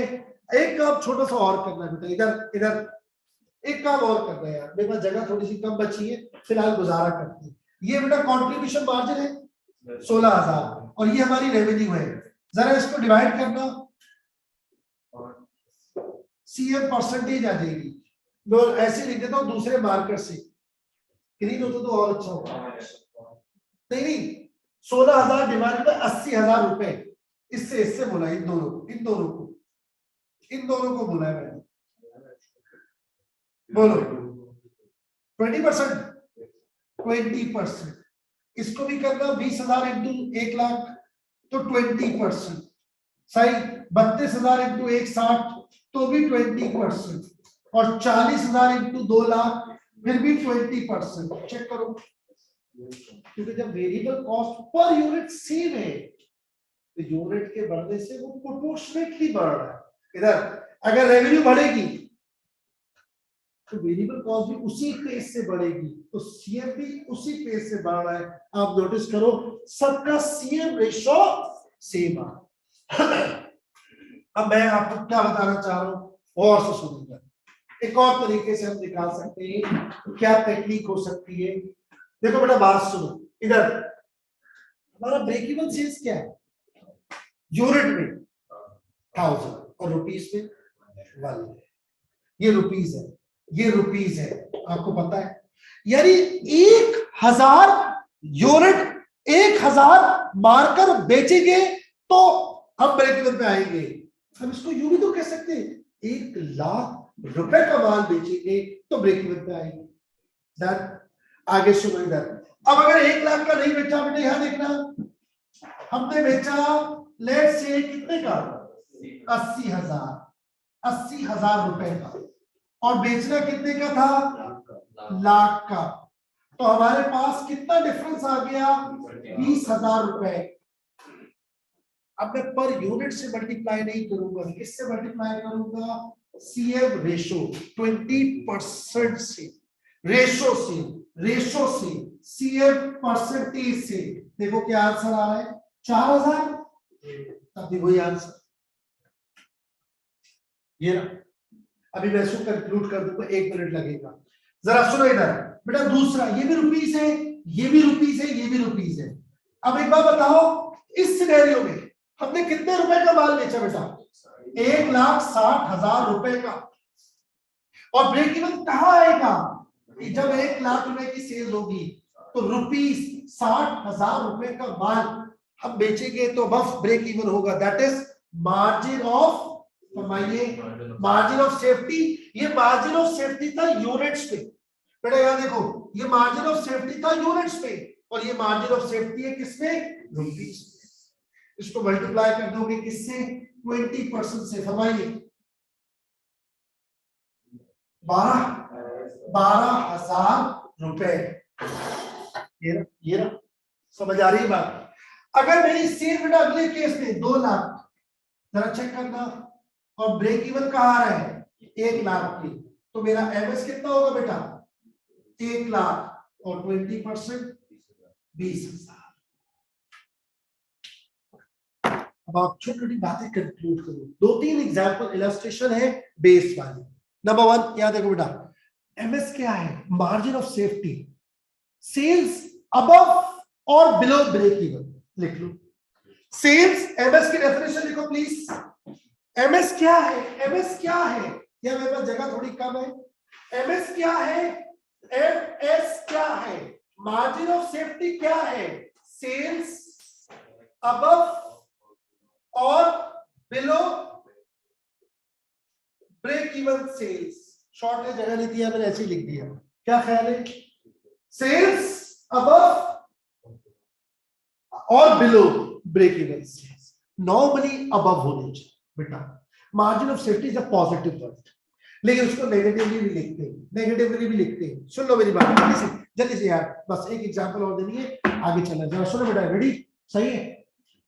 मार्जिन ऑफ सेफ्टी, आपकी सेल जब ब्रेक इवन से कम या ज्यादा होगी तो उसको कहते हैं मार्जिन ऑफ सेफ्टी। तो रुपीस में भी हम एक्सप्रेस कर सकते हैं और यूनिट में भी कर सकते हैं, सही, यूनिट में भी कर सकते हैं और एक रुपीस में भी एक्सप्रेस कर सकते हैं। जैसे इधर देखो 800 और 1000 यूनिट बिकेंगे तो ब्रेक इवन होगा, 1000 से कम बिके तो मार्जिन ऑफ सेफ्टी 200, 1000 से 1600 बिके तो 600 क्या है यूनिट से मार्जिन ऑफ सेफ्टी।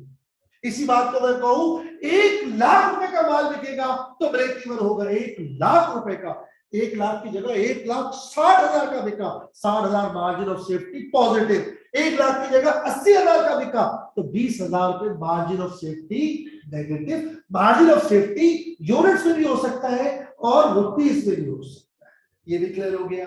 तीसरी चीज, सर प्रॉफिट कैसे निकालेंगे, 2 तरीके आपके सामने, एक ये रहा, revenue minus variable cost minus fix cost, revenue minus variable cost minus fix cost. दूसरा बताओ क्या, सब आप करो, MS into CM per unit और एमएस इनटू सीएम रेशियो, ये 2 कैसे, अगर मार्जिन ऑफ सेफ्टी यूनिट में है तो किससे मल्टीप्लाई किया, सीएम पर यूनिट से, बेटा करके दिखाया मैंने आपको, और अगर मार्जिन ऑफ सेफ्टी रुपीस में तो रेशियो से।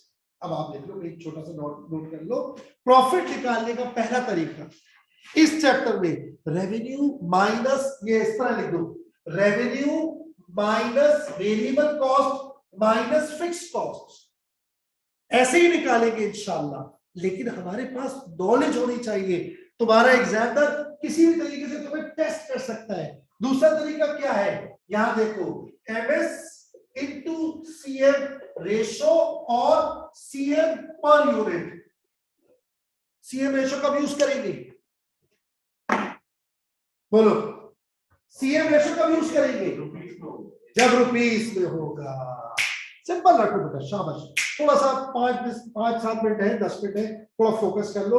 इतनी आज की जो इतनी बड़ी इंपॉर्टेंट क्लास है, कल फिर बहनाव पे आ रहा है, इसको अच्छे तरीके से कंक्लूड करो, कोई बात नहीं, 10 मिनट लगेंगे लेकिन कोई चीज रह ना जाए, समझ गए, बहुत इंपॉर्टेंट बात है। तो अगर मैं बोलूं एमएस यूनिट में है तो CM per unit, common sense ना। मैं कह रहा हूं margin of safety 200 units, I need per unit, देखो मार्जिन ऑफ सेफ्टी 200 रुपए, आई नीड रेशियो, और वो मैंने प्रूफ करके दिया। अब एक आखिरी काम बस आपने करना है, छोटा सा काम, सर कंट्रीब्यूशन मार्जिन की डेफिनेशन में क्या लिखेंगे, क्या बात है, revenue, the difference of revenue and variable cost, contribution margin, शाबाश, the difference of revenue and all variable cost, all variable cost. मैं जब इशारा करूं तो इसमें जरा सा ऑल इंक्लूसिव कर लो, मटेरियल, लेबर, इन शॉर्ट कोई भी वेरिएबल, कोई भी वेरिएबल, ऑल वेरिएबल कॉस्ट। देखो बेटा इधर दो तरीकों से याद करो, इधर देखो बड़े अच्छी बात है, प्लीज सुन लो, शाबाश। Sir what is contribution margin? It has covered all variable costs. It has not covered all fixed costs. ये बड़ी प्यारी बात है। It has covered all variable costs. अब आपने मजीद माइनस कुछ नहीं करना है इसमें। वेरिएबल कौन सी है? मैंने एग्जांपल दी थी 4-5। Direct material direct labour variable effort variable fixed, तो direct material direct labour variable effort variable admin variable सही। लेकिन फिर याद रखना, जब मैं कह रहा हूं कंट्रीब्यूशन मार्जिन, खुदा की कसम 1 रुपया भी इसका फिक्स कॉस्ट का कोई माइनस नहीं हुआ। फिक्स कॉस्ट में क्या क्या आ सकता है? Fix FOH, fix admin, fix selling and distribution, financial charges. ये इशारे में जो करता हूं उससे होता है मिनिमम इतना तो याद कर लो, फिर तुम्हें वो हेल्प मिल जाएगी। तो अगर कहीं और से मिलाया तो मिलोगे भाई यार ये फिक्स, ये वेरिएबल है। आई होप मेरी बात समझ में क्लियर हो गई बात? तो कंट्रीब्यूशन मार्जिन समझ आ गया बेटा? डेफिनेशन नहीं आती बेटा, डेफिनेशन नहीं आती एग्जाम में, कभी भी नहीं आती। अगर आई भी तो कोई रोक नहीं सकता, 2 नंबर की आ गई, बहुत हुआ खिल। लेकिन इधर ये डेफिनेशन नहीं, ये कॉन्सेप्ट है। तो मेरी बात समझो, आगे जाकर आप फंसते हो। मसलन इधर देखो, इधर मैं आपको एक सवाल बताता हूं, आगे जाके मिलेगा आपको सवाल। उसने दे दिया कॉस्ट ऑफ गुड्स सोल्ड, उसने दे दिया ऑपरेटिंग एक्सपेंस। अब कौन परेशान? अब कॉस्ट ऑफ गुड्स सोल्ड का मतलब है वेरिएबल फैक्ट्री कॉस्ट और फिक्स फैक्ट्री कॉस्ट, और ऑपरेटिंग का क्या मतलब हुआ? Variable operating, fix operating. अब मैं ये सवाल कैसे करूंगा? कोई नहीं सकता। तो फिर मुझे उसमें क्या करना होगा? फैक्ट्री कॉस्ट उठाई और हाइलो लगाया, या कोई और तरीका लगाया, उसमें से वेरिएबल अलग किया, फिक्स अलग किया, और फिर ऑपरेटिंग उठाई, वेरिएबल अलग किया, फिक्स अलग किया। वेरिएबल एक तरफ, फिक्स एक तरफ। मैं एक जुमला कहता हूं इस चैप्टर में, इस चैप्टर में वेरिएबल फिक्स कॉस्ट के लिए एक जुमला बता रहा हूं, गौर से सुनेंगे। No family discrimination. एक शादी में गए, पार्टीशन लगा था, मर्द इधर, खवातीन इधर। सर मैं कहा जाऊं, आपको नहीं पता? सही है ना? अब आप चले गए, आपको पता होना चाहिए आप किस डिपार्टमेंट में। सर मैं दूल्हे का दोस्त हूं। आप दूल्हे के दोस्त थे या दुल्हन के दोस्त थे? मर्दों का डिपार्टमेंट इधर है, औरतों का इधर है। तो आपने इस चीज का, बस इस चैप्टर में खुदा की कसम 2 ही कॉस्ट होती है, वेरिएबल और फिक्स्ड। वेरिएबल और फिक्स्ड। आर यू वेरिएबल और fixed? Sir I am variable, इधर आ जाए। Are you fixed? यस, इधर आ जाए। आर यू वेरिएबल और fixed? Sir I am semi variable. समझ गए ना? ब्लाउज देते आई एम सेमी वेरिएबल। ठीक है, तो क्या करें? आप यहां से जाए, उसमें से वेरिएबल पार्ट अलग करें, फिक्स अलग करें, वेरिएबल यहां रखें, फिक्स। बस एक छोटी सी 5 मिनट मुझे चाहिए, प्लीज समझा करो, सिर्फ 4-5 मिनट। बिजनेस और बढ़ गया इस बंदे का, और इसमें क्या कि एक जगह भी किराए पे ली, शॉप। यार एक बंदे से काम नहीं हो रहा, एक शॉप भी लेनी पड़ेगी, और हमें एड्रेस करना पड़ेगा किसको? और वॉकिंग कस्टमर्स। फर्क पड़ता है ना? जब आप दुकान लेके बैठेंगे, लोग आपको सीरियस लेंगे, वहां आना शुरू करेंगे, बड़ा फर्क पड़ता है। आपने वो शॉप भी ले ली along with this person, staff salary. अब आपने 40,000 रुपए की रेंट पे जगह भी ले ली, 20,000 रुपए का आपका स्टाफ का खर्चा भी हो गया। अब आपने जब बेगम को बात बताई, तो बेगम के दिमाग में क्या बात आई होगी? लो कर लो। पहले 20,000 के चक्कर में मुझे इंतजार कराया 40 मार्कर का। अब कितने मार्कर का इंतजार पर डे होगा और 1 महीने में? फरमाइए, हमारा खर्चा कहां चला गया है? 60,000 पे। 60,000 पे, बिल्कुल सही। पहले तो हम यहां देखते, अब बेटा हमारा खर्चा हो गया फिक्स 60,000। मैं फिर कह रहा हूं दोबारा से, कहां से कहानी शुरू हुई थी? क्या बिजनेस में ब्रेक इवन लॉसेस जरूरी है? बिल्कुल नहीं है। अगर फिक्स कॉस्ट ना हो, ब्रेक इवन नहीं होगा। और जैसे जैसे फिक्स कॉस्ट बढ़ना शुरू होगी, जैसे जैसे फिक्स कॉस्ट बढ़ना शुरू होगी, याद रखना आपको वेट करना पड़ेगा प्रॉफिट। आप रिस्क लेने जा रहे हो लॉसेस का। 40,000 दुकानदार को किराए पे देना, किराया देना ही देना है। अगर हड़ताल हो गई, कोरोना हो गया, लॉकडाउन हो गया, तो भी दे रहा है। जो स्टाफ हायर किया उसको 20,000 दे रहे। You are taking risk. 60,000 रुपए का रिस्क ले रहे हो आप, 60,000 रुपए का रिस्क ले रहे हो, लेकिन आप बड़ा गेम भी तो खेलना चाह रहे हो, आप बड़ी जंप भी तो चाह रहे हो। No game without paid. The higher the risk, the higher the return. जितना बड़ा रिस्क लेंगे उतना बड़ा रिटर्न होगा, याद रखिए। जॉब करेंगे जिंदगी भर जॉब करते रहेंगे, वो एक लिमिटेड अमाउंट मिलता रहेगा। बिजनेस के लिए ट्राई करेंगे, लॉस होगा, धस पड़ेगी, नुकसान होंगे, टेंशन होगी, लेकिन एक दफा बिजनेस में ग्रूव हो गए और सेटल्ड हो गए, उसके बाद स्काइज आर लिमिट्स। ये बिजनेस का बेटा उसूल। मैं ऐसे बहुत सारे लोगों को जानता हूं जो जॉब करते थे, बड़ी मुश्किल से लाख, सवा लाख, 1.5 लाख कमाते थे, इधर अपना सेटअप शुरू किया, देखते देखते ना पता ही नहीं चला कहा, और हलाल की कमाई, हराम की नहीं। अल्लाह ने आपको अहलियत दी होती है कि कभी कभी आप उसे राइट डायरेक्शन में लगाते और क्लिक कर जाते। बेटा देखो प्लीज, आप बस इतनी सी बात याद रखो, शाबाश, क्योंकि एंड इसको कंक्लूड करके अगले सवाल पे आ रहा है। शाबाश। जितनी आप फिक्स कॉस्ट को बढ़ाओगे उतना ब्रेक इवन आपसे दूर जाता जाए।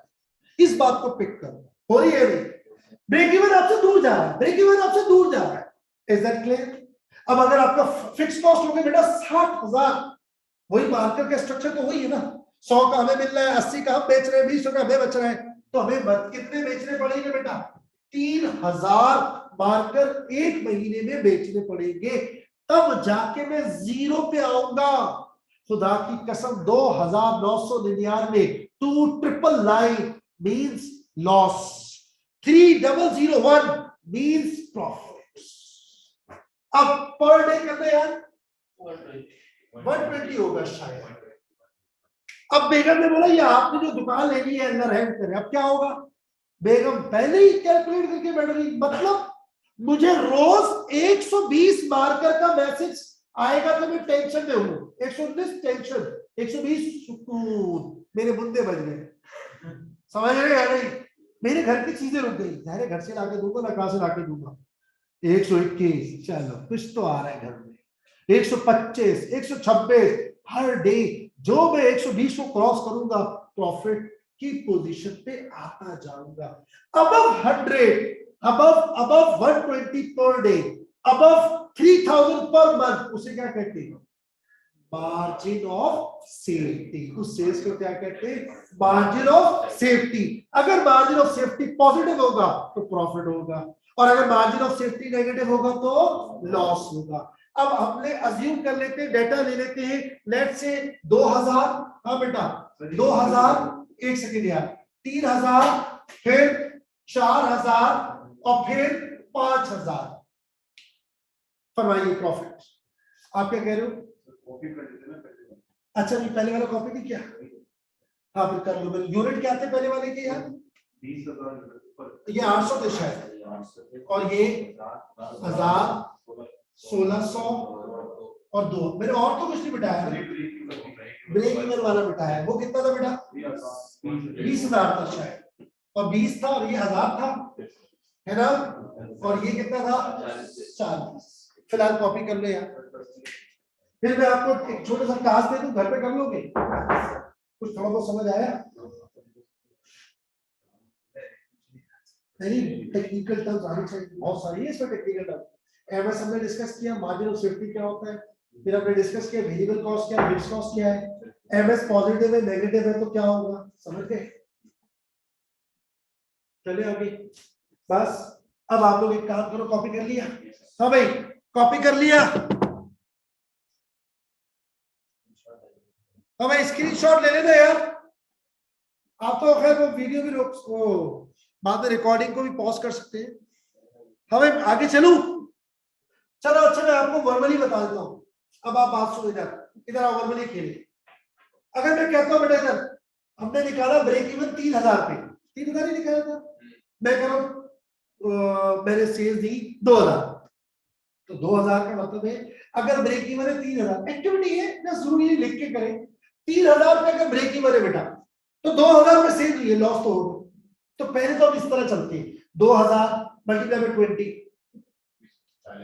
40,000 माइनस 60,000, 60 है कितना है 60, कितना लॉस आ गया 20,000। यानी मैंने जब ब्रेक इवन से कम बेचूंगा, अब मुझे वहां बताओ ब्रेक इवन किस पे आ रहे हैं 3,000, मैंने सेल्स कितनी करी 2,000, 1000 का एमएस आ गया नेगेटिव इंटू 220 करो तो भी वही आंसर आ रहा है, लेकिन नेगेटिव आ रहा है, बड़ा लॉस।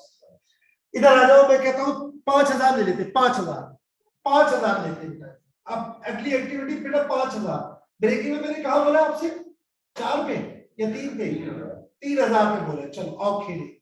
अब डायरेक्ट ये करते, ये वाला करते, एक मिनट रुक जाओ, 3,000 पे ब्रेक इवन मतलब फिक्स और रिकवर हो गई, जी सर हो गई, जितने खर्चे थे फारिग हो गए फारिग। इसका मतलब 2,000, 3,000 से ऊपर जो भी सेल होगी, 3,000 से ऊपर जो भी सेल होगी, that is margin of safety. 2,000 unit में जो सीएम आएगा घर पे जाएगा। बेगम तो इंतजार कर रही है, 3,000 पूरे हो गए अल्हम्दुलिल्लाह, अब हम चलेंगे शॉपिंग सेंटर। मेरे घर जाने से पहले शॉपिंग सेंटर की तैयारी मौजूद थी, मॉल की तैयारी मौजूद थी। 2,000 इंटू 20 40, डायरेक्ट प्रॉफिट आ गया। ये वाला तरीका सही है ना। अब इधर आ जाओ, 5,000 इंटू 20 10 लाख, 1 लाख माइनस 60,000, मतलब आप दोनों चीजों से कर, इज दैट क्लियर। अब एक और काम करें, 5,000 इंटू 100 तो 5 लाख, और 3,000 इंटू 100 3 लाख, तो 2 लाख मार्जिन ऑफ सेफ्टी आ गया रुपीस में। इसको किससे मल्टीप्लाई करोगे रेशो से, तो 2 लाख इंटू 0.2 20% इंटू 20% तो भी क्या आ जाएगा 40,000। घर जाके छोटा सा काम करना है प्लीज, इस वे में कर दो। मैंने एक्टिविटी बता दी है, क्या लो मैंने क्या क्या एक्टिविटी बताई है, 2,000 3,000 5,000 और 8,000, कुछ भी लिख दो मसला नहीं है, 2 3 5 और 8 कर दो, चलो 8 थोड़ा बढ़ा दो, ठीक सही है भाई। इसमें बेटा देखो बेटा, इधर एक इस तरह से पीएनएल बनाओ प्रॉफिट एंड लॉस, एक इस तरह से बनाओ और एक इस तरह से बनाओ, थोड़ा मार्जिन ऑफ सेफ्टी के साथ थोड़ा बहुत ये खेलो, काफी आज के लिए। कल इंशाल्लाह ये हैंडआउट लेके आना, कल यहाँ से सवाल शुरू करूंगा। अल्लाह हाफ़िज़।